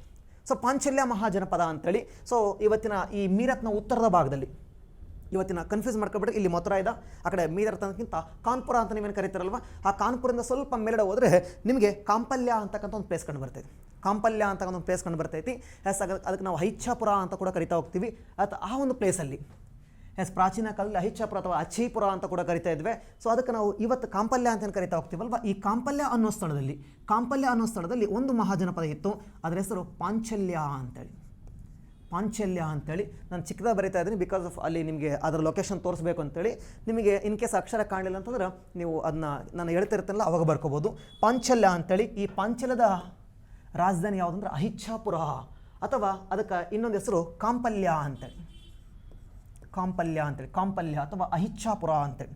ಹೈಚ್ಛಾಪುರ ಅಂತ ಕೂಡ ಕರಿತಾ ಹೋಗ್ತೀವಿ, ಅಥವಾ ಕಾಂಪಲ್ಯ ಅಂತ ಕೂಡ ಕರಿತಾ ಹೋಗ್ತೀವಿ. ಯಾವುದ್ರಪ್ಪ ಅಂದ್ರೆ ಪಾಂಚಲ್ಯದ ರಾಜಧಾನಿ. ಈಸಿ ನೆನ್ಪಿಟ್ಕೋಬೋದು, ಕಾಂಪಲ್ಯ ಪಾಂಚಲ್ಯ ಅಂತೇಳಿ. ಗಂಗಾ ನದಿಯ ಈ ಅಲಹಾಬಾದಿಂದ ಸ್ವಲ್ಪ ಮೇಲಡೆ ಭಾಗದಲ್ಲಿ ಈ ಕಾನ್ಪುರ ಏನು ಕಾಣಿಸ್ತೈತಲ್ವ, ಕಾನ್ಪುರದ ಹತ್ತಿರ ಕಂಡು ಬರ್ತಕ್ಕಂಥದ್ದು ಕಾಂಪಲ್ಯ ಅಂತಕ್ಕಂಥದ್ದು. ದಿನ ಹಾಗೇನು ಗಂಗಾ ನದಿಯ ದಕ್ಷಿಣಕ್ಕೆ ಬಂದ್ರೆ ನೋಡ್ರಿ ಇಲ್ಲಿ ವತ್ಸ ಅಂತಕ್ಕಂಥ ಮಹಾಜನಪದ ಯಮುನಾ ನದಿ ದಡದ ಮೇಲೂ ಇದೆ, ಗಂಗಾ ನದಿ ದಡದ ಮೇಲೂ ಕಂಡು ಬರ್ತಾ ಹೋಗ್ತೈತಿ. ಅಲ್ಲಿಂದ ಮುಂದಕ್ಕೆ ಬಂದರೆ ಈ ಕಡೆ ಸೈಡ್ ಬಂದರೆ ನಿಮಗೆ ಇಲ್ಲಿ ಯಾವ ನದಿ ಇದೆ ಸರ ಅಂತಂದ್ರೆ ಈ ಕಡೆ ಸೈಡಿಗೆ ನೋಡ್ರಿ ಇಲ್ಲಿ ನಮಗೆ ಗೋಮತಿ ಅನ್ನೋ ನದಿ ಹರ್ಕೊಂಡು ಬರ್ತಾ ಇದೆ. ಗೋಮತಿ ಅನ್ನುವ ನದಿ ಹರ್ಕೊಂಡು ಬರ್ತಾ ಇದೆ. ಈ ಗೋಮತಿ ನದಿ ಹರ್ಕೊಂಡು ಬಂದು ಏನು ಗಂಗೆಯನ್ನು ಸೇರ್ತಾ ಇತ್ತಲ್ವ, ಈ ಗೋಮತಿ ನದಿ ಹರ್ಕೊಂಡು ಬಂದು ಗಂಗೆನ ಸೇರ್ತೈತಲ್ವ, ಈ ಜಾಗ ಯಾವುದು ಅಂತಂದರೆ ಅದೇ ಇವತ್ತಿನ ವಾರಣಾಸಿ ಅಥವಾ ಬನಾರಸ್ ಅಂತೇಳಿ. ಸೊ ಆ ವಾರಣಾಸಿ ಅಥವಾ ಬನಾರಸಲ್ಲಿ ಇದ್ದಂಥ ಮಹಾಜನಪದ ಯಾವುದು ಅಂತಂದರೆ ಅದು ಕಾಶಿ ಮಹಾಜನಪದ ಅಂತ. ಕಾಶಿ ಅನ್ನುವ ಮಹಾಜನಪದ ಯಾವ ನಗರದಲ್ಲಿತ್ತು ಸರ್ ಅಂದ್ರೆ ಇವತ್ತಿನ ವಾರಣಾಸಿ ಅಥವಾ ಬನಾರಸ್. ವಾರಣಾಸಿ ಅಂದರೂ ಅದೇ, ಬನಾರಸ್ ನೀವೆಲ್ಲ ಕೇಳಿರ್ತಾರೆ ಕಾಶಿ ವಿಶ್ವನಾಥ ದೇವಾಲಯ ಅಂತೇಳಿ. ನಾಳೆ ಎಕ್ಸಾಮ್ಸಲ್ಲಿ ಅದನ್ನೇ ಕೇಳ್ಬೋದು, ಕಾಶಿ ವಿಶ್ವನಾಥ ದೇವಾಲಯವನ್ನು ಕಟ್ಟಿಸಿದವರು ಯಾರು ಅಂತೇಳಿ. ಕಾಶಿ ವಿಶ್ವನಾಥ ದೇವಾಲಯವನ್ನು ಯಾರು ಕಟ್ಟಿಸಿದ್ರು ಅಂತೇಳಿ, ವಿಶ್ವನಾಥ ಕಟ್ಟಿಸಿದ ಅನ್ನಬಾರ್ದು. ಕಾಶಿ ವಿಶ್ವನಾಥ ದೇವಾಲಯವನ್ನು ಕಟ್ಟಿಸಿದ್ದು ಅಹಲ್ಯಬಾಯಿ ಹೋಳ್ಕರ್ ಅಂತೇಳಿ. ರಾಣಿ ಅಹಲ್ಯಬಾಯಿ ಹೋಳ್ಕರ್ ಅವರು ಇವತ್ತಿನ ಕಾಶಿ ವಿಶ್ವನಾಥ ದೇವಾಲಯವನ್ನು ನಿರ್ಮಾಣ ಮಾಡಿರ್ತಕ್ಕಂಥದ್ದು ಗೊತ್ತಿರಬೇಕು ಇವೆಲ್ಲವೂ ಕೂಡ. ದೆನ್ ಅಗೇನ್ ವತ್ಸ, ಕೌಶಂಬಿ, ಕಾಶಿಯ ರಾಜಧಾನಿ ಯಾವುದಪ್ಪ ಅಂದ್ರೆ ವಾರಣಾಸಿ ಆಗಿತ್ತು. ಯಾವ ನದಿ ಸರ್ ಅಂದ್ರೆ ಗಂಗೆಗೆ ಗೋಮತಿ ಸಂಗಮವಾಗುವ ಆ ಸ್ಥಳ ಇದೆ ಅಲ್ವಾ, ಆ ಸ್ಥಳದಲ್ಲಿ ಇವತ್ತಿನ ಕಾಶಿ ಅಂತ ಇದೆ. ದೆನ್ ಅಗೇನ್ ಅಲ್ಲಿಂದ ಮುಂದಕ್ಕೆ ಬಂದ್ರೆ ಈ ಕಡೆ ಸೈಡ್ ಗೋಮತಿ ಅನ್ನೋ ನದಿ ಕಂಡು ಬರ್ತೈತೆ ಕಣ್ರಿ. ಈ ಕಡೆ ಸೈಡು ಗೋಮತಿ ಆಯ್ತಲ್ವ, ಈ ಕಡೆ ಸೈಡ್ ಘಾಗ್ರಾ ಅನ್ನೋ ನದಿ ಹರ್ಕೊಂಡು ಬರ್ತಾ ಇದೆ. ಇಲ್ಲಿ ಘಾಗ್ರಾ ಅಂತಕ್ಕಂಥ ಒಂದು ನದಿ ಹರ್ಕೊಂಡು ಬರ್ತದೆ, ಘಾಗ್ರಾ ನದಿ ಅಂತೇಳಿ. ಸೊ ಘಾಗ್ರಾ ಅಂತಕ್ಕಂಥ ಒಂದು ನದಿ ಕಂಡು ಬರ್ತೈತಿ. ನೀವು ಘಾಗ್ರಾ ಕಾಳಗ ಅಂತ ಕೇಳಿರ್ತಾರೆ. ಬಾಬರ್ನ ಓದ್ತಾ ಇರಬೇಕಾದ್ರೆ 1529ರಲ್ಲಿ ಬಾಬರ್ನ ಓದ್ತಾ ಇರಬೇಕಾದ್ರೆ ಮಹಮ್ಮದ್ ಶಾ ಮತ್ತು ನಮ್ಮ ಬಾಬರ್ನ ಮಧ್ಯೆ ಘಾಗ್ರಾ ಕಾಳಗ ಅಂತ ಕೇಳಿರಲ್ವ. ಘಾಗ್ರಾ ಕಾಳಗ ಅಂದ್ರೆ ಈ ನದಿ ದಡದ ಮೇಲೆ ಆಗಿರುತ್ತೆ ಘಾಗ್ರಾ ಕಾಳಗ. ಈ ಘಾಗ್ರಾ ನದಿ ಹರ್ಕೊಂಡು ಬರ್ತೈತಲ್ವ, ಅದು ಹರ್ಕೊಂಡು ಬಂದು ಬಿಹಾರದಲ್ಲಿ ಏನು ಮಾಡ್ತೈತಪ್ಪ ಅಂದ್ರೆ ಬಿಹಾರದಲ್ಲಿ ಗಂಗಾ ನದಿನ ಸೇರ್ತೈತಿ. ಆ ಗಂಗಾ ನದಿನ ಸೇರುವ ಜಾಗದಲ್ಲಿ ಒಂದು ಪ್ಲೇಸ್ ಕಂಡು ಬರ್ತೈತಿ. ಯಾವುದು ಸರ ಆ ಪ್ಲೇಸ್ ಅಂತಂದ್ರೆ ಆ ಪ್ಲೇಸ್ ಯಾವುದು ಅಂತಂದ್ರೆ ಆ ಪ್ಲೇಸು ಗಿರಿವಜ್ರ ಅಥವಾ ರಾಜಗೃಹ ಅಂತೇಳಿ. ಸೊ ಗಿರಿವಜ್ರ ಅಥವಾ ರಾಜಗೃಹ ಅಂತೇಳಿ ಅಲ್ಲಿ ಇದ್ದಂಥ ಒಂದು ಮಹಾಜನಪದ ಯಾವುದು ಅಂತಂದ್ರೆ ಅದು ಭಾಳ ಇಂಪಾರ್ಟೆಂಟ್ ಅಂತ ಮಹಾಜನಪದ. ಗಿರಿವಜ್ರ ಮತ್ತು ರಾಜಗೃಹದಲ್ಲಿ ಅದೇ ದೊಡ್ಡ ಮಹಾಜನಪದ ಮಗಧ ಅಂತೇಳಿ. ಮಗಧ. ಸೊ ಮಗಧದ ರಾಜಧಾನಿ ಯಾವುದಂದ್ರೆ ಗಿರಿವಜ್ರ. ಪಾಟಲಿಪುತ್ರ ಅಲ್ಲ. ಪಾಟಲಿಪುತ್ರ ಮುಂದೆ ಬರ್ತೈತೆ. ಈ ಮಗಧ ಸಾಮ್ರಾಜ್ಯನ ಕೊನೆಯ ಭಾಗದಲ್ಲಿ ಉದಯನ್ ಅಂತಕ್ಕಂಥ ಒಬ್ಬ ಅರಸ ಪಾಟಲಿಪುತ್ರ ಅನ್ನುವ ನಗರವನ್ನು ನಿರ್ಮಾಣ ಮಾಡ್ತಾ ಹೋಗ್ತಾನೆ. ಕುಸುಮಪುರ ಅಂದರೂ ಒಂದೇ, ಪಾಟಲಿಪುತ್ರ ಅಂದರೂ ಒಂದೇ. ಈ ಮಗಧ ಇದೆ ಅಲ್ವಾ, ಈ ಮಗಧದ ರಾಜಧಾನಿ ಯಾವುದು ಸರ ಅಂತಂದ್ರೆ ರಾಜಗೃಹ ಅಂತೇಳಿ, ಅಥವಾ ನಾವು ಇದನ್ನ ಹಿಂಗೂ ಕರಿಬೋದು ಗಿರಿವಜ್ರ ಅಂತೇಳಿ. ಮಹಾಜನಪದ ಮಗಧ ಮಹಾಜನಪದ ರಾಜಧಾನಿ ಯಾವುದಂದ್ರೆ ಗಿರಿವಜ್ರ ಅಂತೇಳಿ. ಸೊ ಒಂದು ಕಡೆಯಿಂದ ಹೆಂಗೆ ನೆನ್ಪಿಟ್ಕೋಬೇಕಂದ್ರೆ ನಿಮ್ಗೆ ಅರ್ಥ ಆಗ್ತಾ ಇದೆ. ಒಂದು ಕಡೆಯಿಂದ ಈ ಕಡೆ ಸೈಡ್ ಬಂದಾಗ 3 ಮಹಾಜನಪದಗಳಿದ್ದಾವೆ. ಯಮುನಾ ನದಿ ದಡದ ಮೇಲೆ ಇಂದ್ರಪ್ರಸ್ಥದಲ್ಲಿ ಕುರು, ಮಥುರಾದಲ್ಲಿ ಶೂರಸೇನ, ಕೌಶಂಬಿಯಲ್ಲಿ ವತ್ಸ. 3 ನೆನ್ಪಿಟ್ಕೊಳ್ಳಿ ಫಸ್ಟು. ಆಮೇಲೆ ನೆಕ್ಸ್ಟ್ ಬರುವ ನೋಡ್ರಿ, ಹಂಗೆ ಈ ಕಡೆ ಸೈಡ್ ಬಂದರೆ ಇಲ್ಲಿ ಮುಂದೆ 3 ಸಿಗ್ತವೆ. ಅಲಹಾಬಾದ್ ಮೇಲೆಡೆದಲ್ಲ, ಆಮೇಲೆ ಅದೇನು ಮಾಡ್ಕೊಳ್ಳೋಂಥ ಕಾಶಿ, ರಾಜಗೃಹ. ಹಂಗೆ ಮುಂದಕ್ಕೆ ಹೋದ್ರೆ ನಮಗೆ ನೆಕ್ಸ್ಟು ಈ ಕೋಸಿ ಅನ್ನುವ ನದಿ ಬಂದು ಸಂಗಮ ಆಗ್ತಾ ಇದೆ. ಈ ಕೋಸಿ ಅನ್ನುವ ನದಿ ಬಂದು ಗಂಗೆಯನ್ನು ಸಂಗಮ ಆಗ್ತೈತಲ್ವ, almost in the part of the West Bengal. ಈ ಬಿಹಾರದ ಕೊನೆಯ ಭಾಗ, ಆ್ಯಕ್ಚುಲಿ ವೆಸ್ಟ್ ಬೆಂಗಾಲ್ಗೆ ಸಂಬಂಧಪಟ್ಟಿರ್ತಕ್ಕಂಥದ್ದು. ಚಂಪಾನಗರ ಅಂತ ಒಂದು ಪ್ಲೇಸ್ ಇದೆ, ಚಂಪಾನಗರ ಅಂತೇಳಿ. ಎಕ್ಸಾಮ್ಸಲ್ಲಿ ಕೆಲವು ಬಾರಿ ಚಂಪಾ ಅಂತ ಕೂಡ ಅಷ್ಟೇ ಕೊಟ್ಟಿದ್ದಾನೆ. ಚಂಪಾ ಅಂದ್ರೂ ಅದೇ, ಚಂಪಾನಗರ ಅಂತಂದ್ರೂ ಕೂಡ ಅದೇ. ರಂಪ ಅಂದ್ರೆ ಬೇರೆ, ಅವರು ಚಂಪ ಯಾರು ಬೇರೆ ಬರ್ತಕ್ಕಂಥರು. ಚಂದ್ರಶೇಖರ್ ಕಂಬಾರಲ್ಲ ಇದು. ಚಂಪಾ ಅಂದ್ರೆ ಚಂಪಾನಗರ ಅಂತೇಳಿ. ಚಂಪಾನಗರ ಕೆಲವೊಂದು ಕಡೆ ಚಂಪಾ ಅಂತ ಕೊಟ್ಟುಬಿಡ್ತಾರೆ. ಚಂಪಾ ಅಂದ್ರೂ ಅದೇ. ಮತ್ತು ಚಂಪಾ ಅಂದ ತಕ್ಷಣ ನೀವು ನಮ್ಮ ಚಂದ್ರಶೇಖರ್ ಪಾಟೀಲ್ ನೆನ್ಪು ಮಾಡ್ಕೋಬಾರ್ದು. ಹೆಸರಲ್ಲಿ ಚಂಪಾನಗರ. ಇಲ್ಲಿ ಯಾವ ಮಹಾಜನಪದ ಇತ್ತು ಅಂತಂದ್ರೆ, ಈ ಚಂಪಾನಗರಲ್ಲಿ ಯಾವ ಮಹಾಜನಪದ ಇತ್ತು ಅಂದ್ರೆ ಭಾಳ ಮೋಸ್ಟ್ ಇಂಪಾರ್ಟೆಂಟು ಅಂಗ ಮಹಾಜನಪದ ಅಂತ. In the part of West Bengal, ಇವತ್ತಿನೇನು ಪಶ್ಚಿಮ ಬಂಗಾಳದ ಭಾಗ ಐತಲ್ವ, ಆ ಪಶ್ಚಿಮ ಬಂಗಾಳದ ಭಾಗದಲ್ಲಿ ಕಂಡು ಬರ್ತದೆ. ಮತ್ತು ರಂಪ ಅನ್ಕೊಳ್ಕೋಬೇಡ್ರಿ. ರಂಪ ಅನ್ನೋದು ಆಂಧ್ರ ಪ್ರದೇಶದ ಒಂದು ಬುಡಕಟ್ಟು ಜನಾಂಗ. ರಂಪ ದಂಗೆಗಳು ಅಂತ ನೀವು ಕೇಳಿರ್ತೀರ. ಇದು ಚಂಪಾ. ಹಾಗಾದ್ರೆ ಇಷ್ಟು ನಿಮಗೆ ಆರ್ಡರ್ ವೈಸ್ ಕೇಳ್ಬೋದು, east west or west east ಅಂತೇಳಿ. ಪೂರ್ವದಿಂದ ಪಶ್ಚಿಮಕ್ಕೆ, ಪಶ್ಚಿಮದಿಂದ ಪೂರ್ವಕ್ಕೆ ಅಂತ ಕೇಳ್ಬೋದು. Is very simple. ನೀವೇನು ನೆನ್ಪಿಟ್ಕೋಬೇಕಂದ್ರೆ ಇನ್ನೂ 16 ಮಹಾಜನಪದ ಮುಗಿದಿಲ್ಲ. First we take break. First ಇಷ್ಟು ಪರ್ಫೆಕ್ಟ್ ಆಗುವ, ಆಮೇಲೆ ಉಳಿದಿರೋ ಅಧ್ಯಯನ ಮಾಡ್ಕೊಳ್ಳೋಣಂತ. ಸೊ ಇಂದ್ರಪ್ರಸ್ಥ ಮೀನ್ಸ್ ಇವತ್ತಿನ ದೆಹಲಿ. ಅಲ್ಲಿ ಕುರು ಅನ್ನುವ ಮಹಾಜನಪದ ಇತ್ತು. ಕುರು ವಂಶ ಅಂತ ನೀವು ಕೇಳಿರ್ತೀರ. ದೆನ್ ಅಲ್ಲಿಂದ ಮುಂದಕ್ಕೆ ಬಂದರೆ ಶೂರಸೇನ. ಶೂರಸೇನ ಅಂದರೆ ಶ್ರೀಕೃಷ್ಣ ಯಾವ ಮಹಾಜನಪದ ಭಾಗ ಅಂತ ನಂಬ್ತಾ ಹೋಗ್ತೀವಿ ನಾವು ಅಂತಂದ್ರೆ ಅದು ಶೂರಸೇನ. ಅದರ ರಾಜಧಾನಿ ಯಾವುದು? ಮಥುರಾ. ಜ್ಞಾನವ್ಯಾಪಿ ಮಸೀದಿ ಇತ್ತೀಚೆಗೆ ಸುದ್ದಿಯಲ್ಲಿತ್ತು. ಅದು ಯಾವ ಸ್ಥಳ ಅಂತಂದರೆ ಮಥುರಾ. ಯಾವ ನದಿ ದಡದ ಮೇಲೆ ಐತಂದರೆ ಯಮುನಾ. ಅಲ್ಲಿಂದ ಮುಂದಕ್ಕೆ ಬಂದರೆ ವತ್ಸ ಅಂತಕ್ಕಂಥ ಮಹಾಜನಪದ ಎಲ್ಲಿದೆ ಆದರೆ ಕೌಶಂಬಿ ಹತ್ರ ಕಂಡು ಬರ್ತೈತಿ.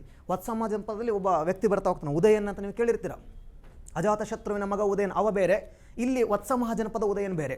ನೀವು ಎಸ್ಪೆಷಲಿ ನಮ್ಮ ಹರ್ಷವರ್ಧನನ ಗ್ರಂಥಗಳನ್ನು ಓದ್ತಾ ಇರಬೇಕಾದ್ರೆ ಪ್ರಿಯದರ್ಶಿಕ ಅಂತ ಒಂದು ಗ್ರಂಥ ಇದೆ, ಹರ್ಷವರ್ಧನ ಗ್ರಂಥ. ಆ ಪ್ರಿಯದರ್ಶಿಕ ಗ್ರಂಥದ ನಾಯಕ ಯಾರು ಅಂತ ಪ್ರಶ್ನೆ ಕೇಳಿದರೆ ಉದಯನ್ ಅಂತೇಳಿ. ಸೊ ಉದಯನ್ ದೊರೆ ಅಂತ ಬರ್ತಾ ಹೋಗ್ತಾರೆ. ಸೊ ಅಜಾತಶತ್ರುವಿನ ಮಗ ಉದಯನ್ ಅಂತ ಬರ್ತಾರೆ, ಅವ ಬೇರೆ, ಕನ್ಫ್ಯೂಸ್ ಮಾಡ್ಕೊಳಕ್ಕೆ ಹೋಗಬೇಡಿ. ಅಜಾತಶತ್ರುವಿನ ಮಗ ಉದಯನ್ ಬರೋದು ಮಗಧ ಸಾಮ್ರಾಜ್ಯದಲ್ಲಿ. ಸೊ ಮಗಧ ಸಾಮ್ರಾಜ್ಯದಲ್ಲಿ ನಿಮಗೆ ಇತ್ತೀಚೆಗೆ ಪಾಟ್ನಾ ಅಂತ ನೀವೇನು ಕರಿತಾ ಹೋಗ್ತೀವಿ, ಪಾಟಲಿಪುತ್ರ ಅಂತ ಕರಿತಾ ಹೋಗ್ತೀವಿ. ಈ ಪಾಟಲಿಪುತ್ರವನ್ನು ನಿರ್ಮಾಣ ಮಾಡಿದ ದೊರೆ ಯಾರು ಅಂದರೆ ಉದಯನ್. ಬಟ್ ಈಗ ನಾನು ಹೇಳಕತ್ತಿರೋ ಉದಯನ್ ಬೇರೆ, ಅವನು ಈ ವತ್ಸ ಮಹಾಜನಪದ ನಾಯಕನ್ರಿ ಉದಯನ್ ಅಂತೇಳಿ. ನಮ್ಮಲ್ಲಿ ಯಾರು ಹರ್ಷವರ್ಧನ ಪ್ರಿಯದರ್ಶಿಕಾ ಕೃತಿಯ ಹೀರೋ ಯಾರು ಅಂತಂದ್ರೆ ಅದೇ ಉದಯನು. ಇದೇ ಉದಯನು ಬುದ್ಧನ ಸಮಕಾಲೀನ ವ್ಯಕ್ತಿ ಕಣ್ರಿ. ಹಿಂಗೂ ಕೇಳ್ಬೋದು, ಈ ಕೆಳಗಿನ ಯಾವ ಯಾವ ವ್ಯಕ್ತಿಗಳು, ನಾವು ಬಿಂಬಸಾರ ಅಂತ ಅಷ್ಟೇ ಓದ್ಕೊಂಡು ಹೋಗಿರ್ತೀವಿ, ಅಜಾತಶತ್ರುವಿನ ತಂದೆ ಬಿಂಬಸಾರ. ಅಜಾತಶತ್ರುವಿನ ತಂದೆ ಬಿಂಬಸಾರ ಏನಿದಲ್ವಾ, ಅವನು ಕೂಡ ಬುದ್ಧನ ಸಮಕಾಲೀನ ವ್ಯಕ್ತಿ. ಇಲ್ಲಿ ಬರ್ತಕ್ಕಂಥ ಉದಯನ್ ಅಂತ ಬರ್ತಾ ಹೋಗ್ತಾನೆ, ಇವನು ಕೂಡ ಬುದ್ಧನ ಸಮಕಾಲೀನ ವ್ಯಕ್ತಿ. ವತ್ಸ ಮಹಾಜನಪದ 3 ನೆನ್ಪಿಟ್ಕೋಬೋದು, ಕುರು, ಶೂರಸೇನ, ವತ್ಸ ಅಂತೇಳಿ. ಅಲ್ಲಿಂದ ಮುಂದಕ್ಕೆ ಬಂದರೆ 3 ಕಾಶಿ, ಮಗಧ, ಅಂಗ ಅಂತೇಳಿ. ಕಾಶಿ ನೆನಪಿದ್ದೇ ಇರ್ತೈತಿ, ವಾರಣಾಸಿ, ಮಗಧ, ಅಂಗ ಅಂತೇಳಿ. ಸೊ ಇನ್ನೊಂದು ಆ ಕಡೆ ಸೈಡ್ ಪಾಂಚಲ್ಯ, ಅದರ ರಾಜಧಾನಿ ಕಾಂಪಲ್ಯ ಅಂತೇಳಿ. ಈಸಿಯಾಗಿ ನೆನ್ಪಿಟ್ಕೋಬೋದು. ನಾವು ಇಲ್ಲಿ ಸುಮಾರು 7 ಮಹಾಜನಪದಗಳನ್ನ ನೆನ್ಪಿಟ್ಕೊಂಡಿದ್ದೀವಿ. ಸೊ ಒಂದೇದು ಮೊದಲನೇ ಮೇಲ್ಗಡೆದು ಕುರು ಅಂತ ನೋಡಿದ್ವಿ, ಹಿಂಗೊಂದು ನದಿ ಬರ್ತಾ ಇದೆ, ಮೇಕೆ ರಫ್ ನೋಟ್ ಯಮುನಾ ಅಂತೇಳಿ, ಹಿಂಗೆ ಗಂಗೆ ಹರ್ಕೊಂಡು ಬರ್ತೈತಿ. ಇಲ್ಲಿ ಕುರು ಅನ್ನುವ ಮಹಾಜನಪದ ಇದೆ, ಈ ಕಡೆ ಸೈಡ್ ಶೂರಸೇನ ಇದೆ, ಈ ಕಡೆ ಸೈಡ್ ವತ್ಸ ಇದೆ. ಇನ್ನು ಈ ಕಡೆ ಸೈಡ್ ಬಂದರೆ ಕಾಂಪಲ್ಯ ಇದೆ, ಮೀನ್ಸ್ ಪಾಂಚಲ್ಯ ಇದೆ.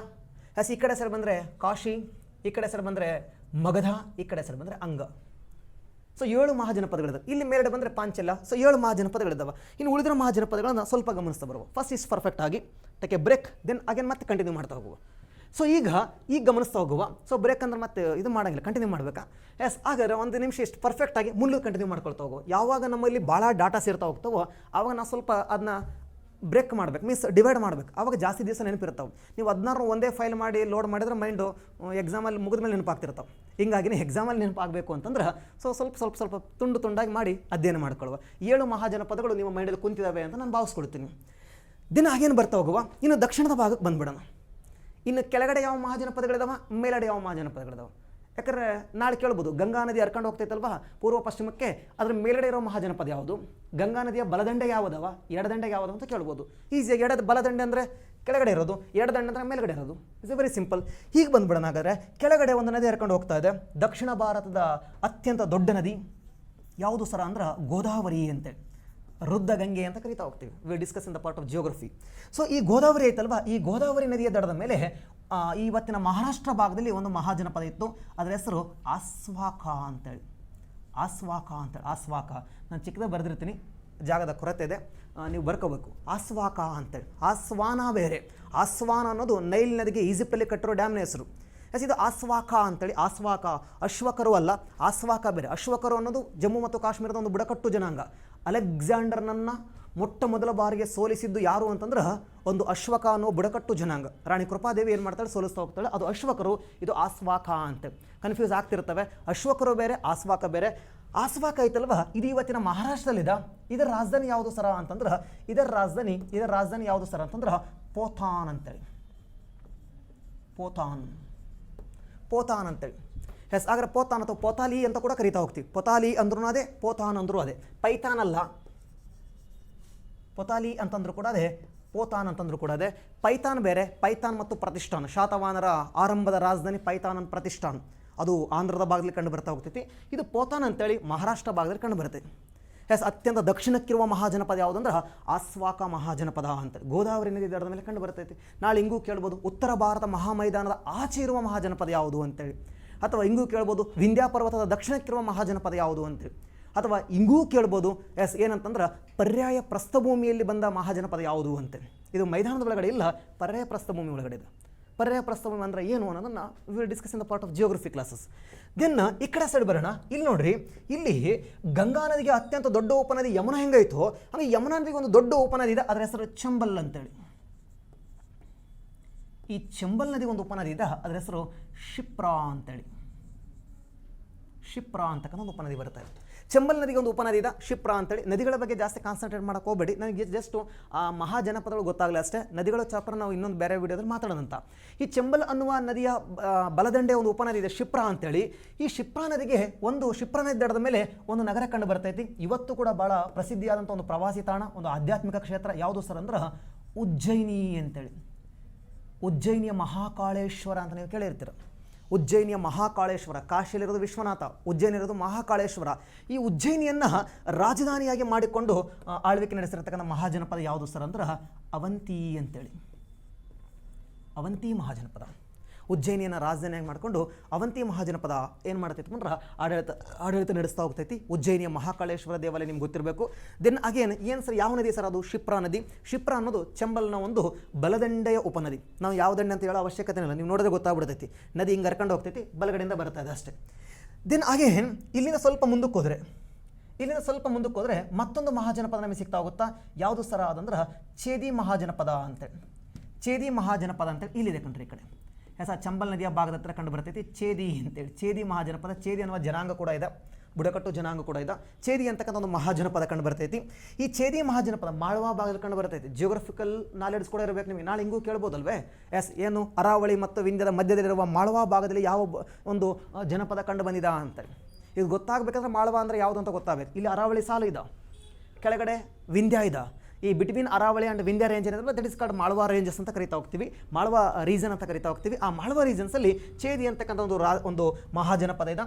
ಇದರ ಒಂದು ರಾಜಧಾನಿ ಯಾವುದಾಗಿತ್ತು ಸರ್ ಅಂತಂದ್ರೆ ಸೂಕ್ತಮತಿ ಅಂತೇಳಿ.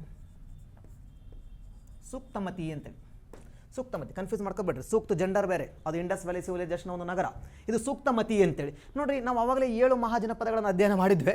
ಈಗ ಈ ಕಡೆ ಕೆಳಗಡೆ ಇರೋ 3 ಮಹಾಜನಪದ ಅಷ್ಟೇ. ಭಾಳ ಸಿಂಪಲ್ ನೆನ್ಪಿಟ್ಕೋಬೋದು.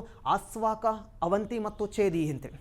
ಆಸ್ವಾಕ, ಅವಂತಿ ಮತ್ತು ಚೇದಿ ಇವುಗಳನ್ನು 1 ಸೆಕೆಂಡಲ್ಲಿ ರಿವಿಷನ್ ಮಾಡ್ಕೊಳ್ಳೋದಾದ್ರೆ ಇಲ್ಲಿ ಕುರು ಮಹಾಜನಪದ ಇದೆ, ಇಲ್ಲಿ ಮಥುರಾದಲ್ಲಿ ಹಾಗಾದರೆ ಶೂರಸೇನ ಮಹಾಜನಪದ ಇಲ್ಲ, ಇಲ್ಲಿ ವತ್ಸ ಮಹಾಜನಪದ, ಈ ಕಡೆ ಸೈಡ್ ಬಂದರೆ ನಮಗೆ ಕಾಶಿ ಮಹಾಜನಪದ ಇದೆ, ಈ ಕಡೆ ಮಗಧ ಇದೆ, ಈ ಕಡೆ ಸೈಡ್ ಬಂದರೆ ಚಂಪ ಇದೆ, ಇಲ್ಲಿ ಬಂದರೆ ಕಾಂಪಲ್ಯ ಅಥವಾ ಪಂಚಾಲ ಅಂತಕ್ಕಂಥ ಒಂದು ಮಹಾಜನಪದ ಕಂಡು ಬರ್ತೈತೆ. ಪಾಂಚಲ್ಯ ರಾಜಧಾನಿ ಯಾವುದು? ಕಾಂಪಲ್ಯ. ಈ ಕಡೆ ಸೈಡ್ ಇನ್ನೂ ನದಿ ಬರ್ತಾ ಇದೆ, ಇಲ್ಲಿ ಕೂಡ 3 ಜನಪದಗಳು ಕಂಡು ಬರ್ತಾ ಹೋಗ್ತವೆ. ಇಲ್ಲಿ ಕೆಳಗಡೆ ಆಸ್ವಾಕ, ಈ ಕಡೆ ಉಜ್ಜಯಿನಿ ಭಾಗದಲ್ಲಿ ಅವಂತಿ, ಈ ಕಡೆ ಭಾಗದಲ್ಲಿ ಚೇದಿ ಅಂತೇಳಿ. ಈ ಕಡೆ ಸೈಡ್ 3 ಇದಾವ, ಈ ಕಡೆ ಸೈಡ್ 3 ಇದಾವ, ಈ ಕಡೆ ಸೈಡ್ 3 ಇದಾವೆ. ಈಸಿ ನೆನ್ಪಿಡ್ಬೋದು. 3 3 3 ಅಲ್ಲಿ ಮೇಲ್ಗಡೆ ಒಂದು ಬಿಟ್ಟಿದ್ದೀವಿ, ಯಾವುದು 10 ಆಗ್ತವೆ. 10 ಮಹಾಜನಪದಗಳು ಮತ್ತು ಅವುಗಳ ರಾಜಧಾನಿಗಳು, ಅವುಗಳ ನದಿಗಳು. ಅವನ್ನ ನೀವೀಗ ಆರಾಮಾಗಿ ಈಸ್ಟಿಂದ ವೆಸ್ಟಿಗೆ ಕೇಳಿದ್ರೆ ಹೇಳ್ಬೋದು, ವೆಸ್ಟಿಂದ ಈಸ್ಟಿಗೆ ಕೇಳಿದ್ರೆ ಬೇಕಾದ್ರೆ ಹೇಳ್ಬೋದು, ಯಾವಂಗೆ ಬೇಕಾದ್ರೆ ಹೇಳ್ಬೋದು. ಅದಕ್ಕೆ ಸ್ವಲ್ಪ ಬರುವ ಮತ್ತೆ ಯಾವ ಮಹಾಜನಪದಗಳಿದಾವೆ ಸರ? ಇರಲೇಬೇಕು, ಯಾಕಂದ್ರೆ ನಾನು 16 ಲೆಕ್ಕ ಕೊಡಬೇಕಲ್ವೇ. ದೆನ್ ಇಲ್ಲಿ ಪಾಂಚಲ್ಯ ಆಯ್ತಲ್ವಾ, ಅಲ್ಲಿಂದ ಸ್ವಲ್ಪ ಮುಂದಕ್ಕೆ ಹೋದರೆ ಈ ಗೋಮತಿ ಅನ್ನುವ ನದಿ ಏನು ಕಂಡು ಬರ್ತೈತಲ್ವಾ, ಈ ಗೋಮತಿ ಅನ್ನುವ ನದಿ ಕಂಡು ಬರ್ತೈತಲ್ವಾ, ಈ ಗೋಮತಿ ನದಿಯ ಪಕ್ಕಕ್ಕೆ ಹೋದರೆ ಘಾಗ್ರಾ ಅನ್ನುವ ನದಿ ಕಂಡು ಬರ್ತೈತಲ್ವಾ. ಈ ಘಾಗ್ರಾ ನದಿಯ ಮೇಲ್ಗಡೆ ಶ್ರೀವತ್ಸನಗರ ಅಂತಕ್ಕಂಥ ಒಂದು ಪ್ಲೇಸ್ ಕಂಡು ಬರ್ತೈತಿ. ಮೀನ್ಸ್ ಈ ಅಯೋಧ್ಯೆಯ ಸಮೀಪದಲ್ಲಿ ಒಂದು ನಗರ ಕಂಡು ಬರ್ತೈತಿ. ಅಲ್ಲಿ ವೈಶಾಲಿ ಅಂತ ಏನು ನೀವು ಕರಿತಾ ಹೋಗ್ತಿರಲ್ವಾ, ಅಲ್ಲಿ ಕೂಡ ಒಂದು ಮಹಾಜನಪದ ಕಂಡು ಬರ್ತಾ ಇದೆ. ಸರ್ ಈ ಕಡೆ ಪಾಂಚಲ್ಯ, ಈ ಕಡೆ ಸೈಡ್ ಬಂದರೆ ಸರ್ ಕೋಸಲ ಅಂತಕ್ಕಂಥ ಒಂದು ಮಹಾಜನಪದ. ಕೋಸಲ ಅಂತಕ್ಕಂಥ ಒಂದು ಮಹಾಜನಪದ ಕಂಡು ಬರ್ತೈತೆ. ಕೋಸಲ ಪಾಂಚಲ್ಯದ ಬಲಭಾಗದಲ್ಲಿ ಕೋಸಲ ಅಂತಕ್ಕಂಥ ಮಹಾಜನಪದ ಇದೆ. ಆ ಮಹಾಜನಪದದ ಮೊದಲ ರಾಜಧಾನಿ ಅಯೋಧ್ಯೆ. ಆನಂತರ ದಿನಗಳಲ್ಲಿ ಅದಕ್ಕೆ ರಾಜಧಾನಿ ಚೇಂಜ್ ಆಗುತ್ತಾ ಶ್ರೀವತ್ಸನಗರ ಅಂತೇಳಿ. ಶ್ರೀವತ್ಸನಗರ ಅಂದರೂ ಒಂದೇ, ಅಥವಾ ಅದು ಇನ್ನೊಂದು ಅಯೋಧ್ಯೆ ಅಂತಂದ್ರೂ ಕೂಡ ಒಂದೇ. ಎಲ್ಲಿ ಕಂಡು ಬರ್ತೈತೆ ಸರ್ ಅಂದ್ರೆ ಈ ಘಾಗ್ರಾ ನದಿ ಒಂದು ಉಪನದಿ ಬರ್ತೈತಿ. ಘಾಗ್ರಾ ನದಿಗೆ ಒಂದು ಚಿಕ್ಕ ಉಪನದಿ ಬರ್ತಾ ಹೋಗ್ತೈತಿ. ಯಾವುದು ಸರ್ ಆ ಚಿಕ್ಕ ಉಪನದಿ ಅಂತಂದ್ರೆ ಘಾಗ್ರಾ ನದಿಗೆ ಹಲವಾರು ಸಣ್ಣ ಉಪನದಿಗಳು ಬರ್ತಾ ಹೋಗ್ತವೆ. ಅದರಲ್ಲಿ ಆ ಉಪನದಿಯ ಭಾಗದಲ್ಲಿ ಇವತ್ತೇನು ನಾವು ಶ್ರೀರಾಮ ಜನ್ಮಭೂಮಿ ಅಯೋಧ್ಯೆ ಅಂತ ಕರಿತಾ ಹೋಗ್ತೀವಲ್ಲ, ಆ ಭಾಗದಲ್ಲಿ ಕಂಡು ಬರ್ತಕ್ಕಂಥದ್ದು ಕೋಸಲ ಅಂತೇಳಿ. ಇದರ ರಾಜಧಾನಿ ಯಾವುದು ಸರ್ ಅಂದ್ರೆ ಶ್ರೀವತ್ಸನಗರ ಅಂತೇಳಿ. ಅಥವಾ ಅದರ ಇನ್ನೊಂದು ರಾಜಧಾನಿ ಇದೆ ಕುಶಾಮತಿ ಅಂತೇಳಿ. ಸೊ ಉತ್ತರ ಕೋಸಲದ ರಾಜಧಾನಿ ಯಾವುದಂದ್ರೆ ಶ್ರೀವತ್ಸನಗರ, ದಕ್ಷಿಣ ಕೋಸಲದ ರಾಜಧಾನಿ ಯಾವುದಪ್ಪ ಅಂದ್ರೆ ಕುಶಾಮತಿ ಅಂತೇಳಿ. ಎರಡು ರಾಜಧಾನಿಗಳಿದ್ದವು.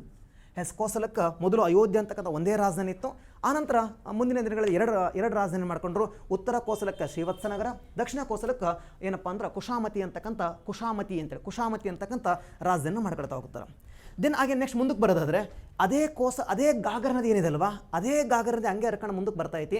ಈ ಘಾಗ್ರಾ ಮತ್ತು ಈ ಕಡೆ ಸೈಡ್ ಬಂದ್ರೆ ಇನ್ನೂ ನದಿ ಬರ್ತಾ ಇದೆ. ಯಾವುದು ಸರ ಇದು ಅಂತಂದ್ರೆ ಈ ನದಿ ಹೆಸರು ಗಂಡಕಿ ಅಂತೇಳಿ. ಗಂಗಾ ನದಿ, ಗೋಮತಿ ಪಕ್ಕ ಘಾಗ್ರಾ ಪಕ್ಕ ಗಂಡಕಿ. ಈ ಗಂಡಕಿ ನದಿಯ ಭಾಗದಲ್ಲಿ ಮತ್ತೊಂದು ಮಹಾಜನಪದ ಕಂಡು ಬರ್ತೈತಿ. ಅದರ ಹೆಸರು ಮಲ್ಲ ಅಂತೇಳಿ. ಮಲ್ಲ ಅಂತಕ್ಕಂಥ ಒಂದು ಮಹಾಜನಪದ ಕಂಡು ಬರ್ತೈತಿ.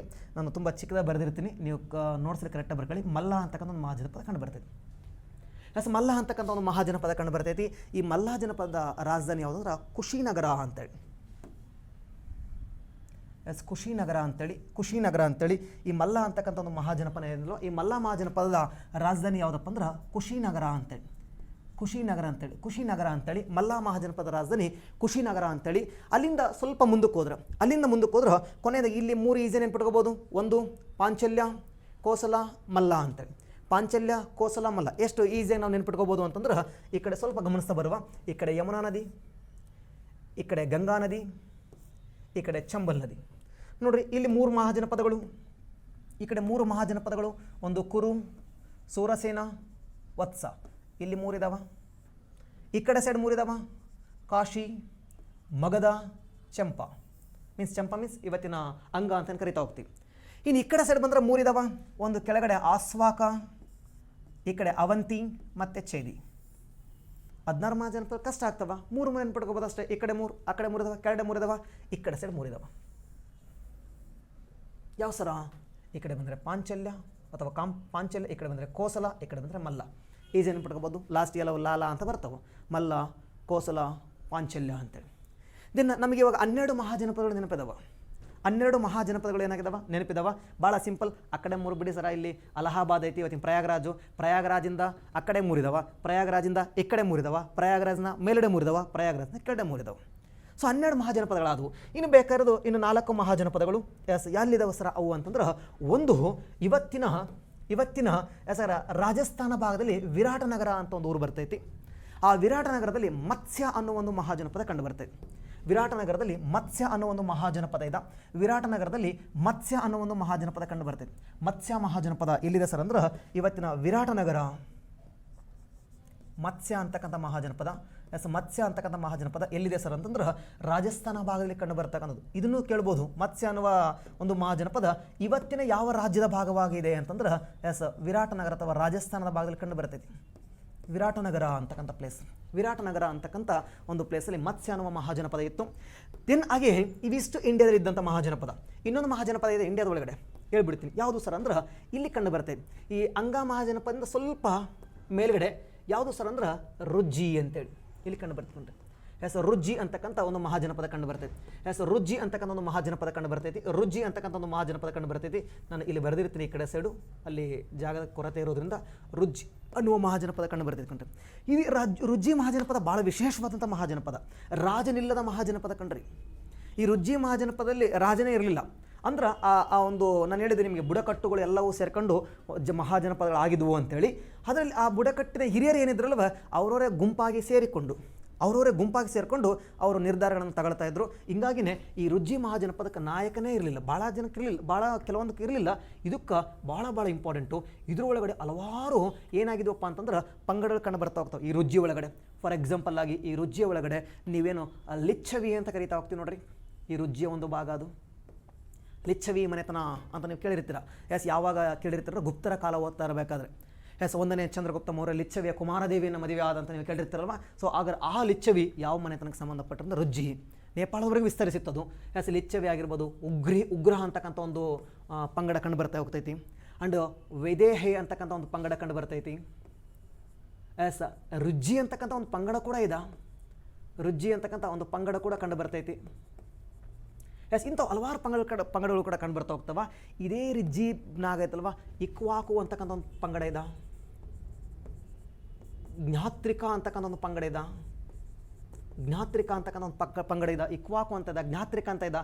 ಇದೇ ರುಜ್ಜಿ ಮಹಾಜನಪದ ಇದಲ್ವ, ಇದೇ ರುಜ್ಜಿ ಮಹಾಜನಪದದಿಂದ ಬಂದವರ ಯಾರು ಅಂತಂದ್ರೆ ಇವತ್ತಿನ ನಮ್ಮ ವರ್ಧಮಾನ ಮಹಾವೀರ ಯಾವ ಒಂದು ಮಹಾಜನಪದಕ್ಕೆ ಸಂಬಂಧಪಟ್ಟಿದ್ರು ಅಂತಂದ್ರೆ ರುಜ್ಜಿ ಮಹಾಜನಪದಕ್ಕೆ ಸಂಬಂಧಪಟ್ಟಿರೋದು. ಮನೆತನ ಅಲ್ಲ, ನಾನು ಮಾತಾಡ್ತಿರೋದು ಮಹಾಜನಪದ. ವರ್ಧಮಾನ ಮಹಾವೀರ ಸರ್ ಜ್ಞಾತ್ರಕ ಮನೆತನ ಅಲ್ವಾ? ಹೌದು, ಜ್ಞಾತ್ರಕ ಮನೆತನ. ಬಟ್ ಮಹಾಜನಪದ ಯಾವುದಂದ್ರೆ ರುಜ್ಜಿ ಮಹಾಜನಪದ. ದೆನ್ ಹಿಂಗೂ ಕೇಳ್ಬೋದಾಗಾರ ಯಾರಪ್ಪ ಅಂದ್ರೆ ನಮ್ಮ ಗೌತಮ ಬುದ್ಧ ಯಾವ ಮಹಾಜನಪದ ಅಂತ. ಗೌತಮ ಬುದ್ಧ ಯಾವ ಮಹಾಜನಪದ ಅಂದ್ರೆ ಕೋಸಲ ಮಹಾಜನಪದಕ್ಕೆ ಸಂಬಂಧಪಟ್ಟಿರ್ತಕ್ಕಂಥವ್ರು. ದೆನ್ ಮುಂದಕ್ಕೆ ಬರ್ತಾ ಹೋಗೋಣ. ಇವಿಷ್ಟು ಕೂಡ ಇಲ್ಲಿ 16 ಮಹಾಜನಪದಗಳಲ್ಲಿ ನಾವು ಸುಮಾರು 14 ಮಹಾಜನಪದಗಳನ್ನು ನೋಡಿದ್ದೀವಿ ನಾವೀಗ.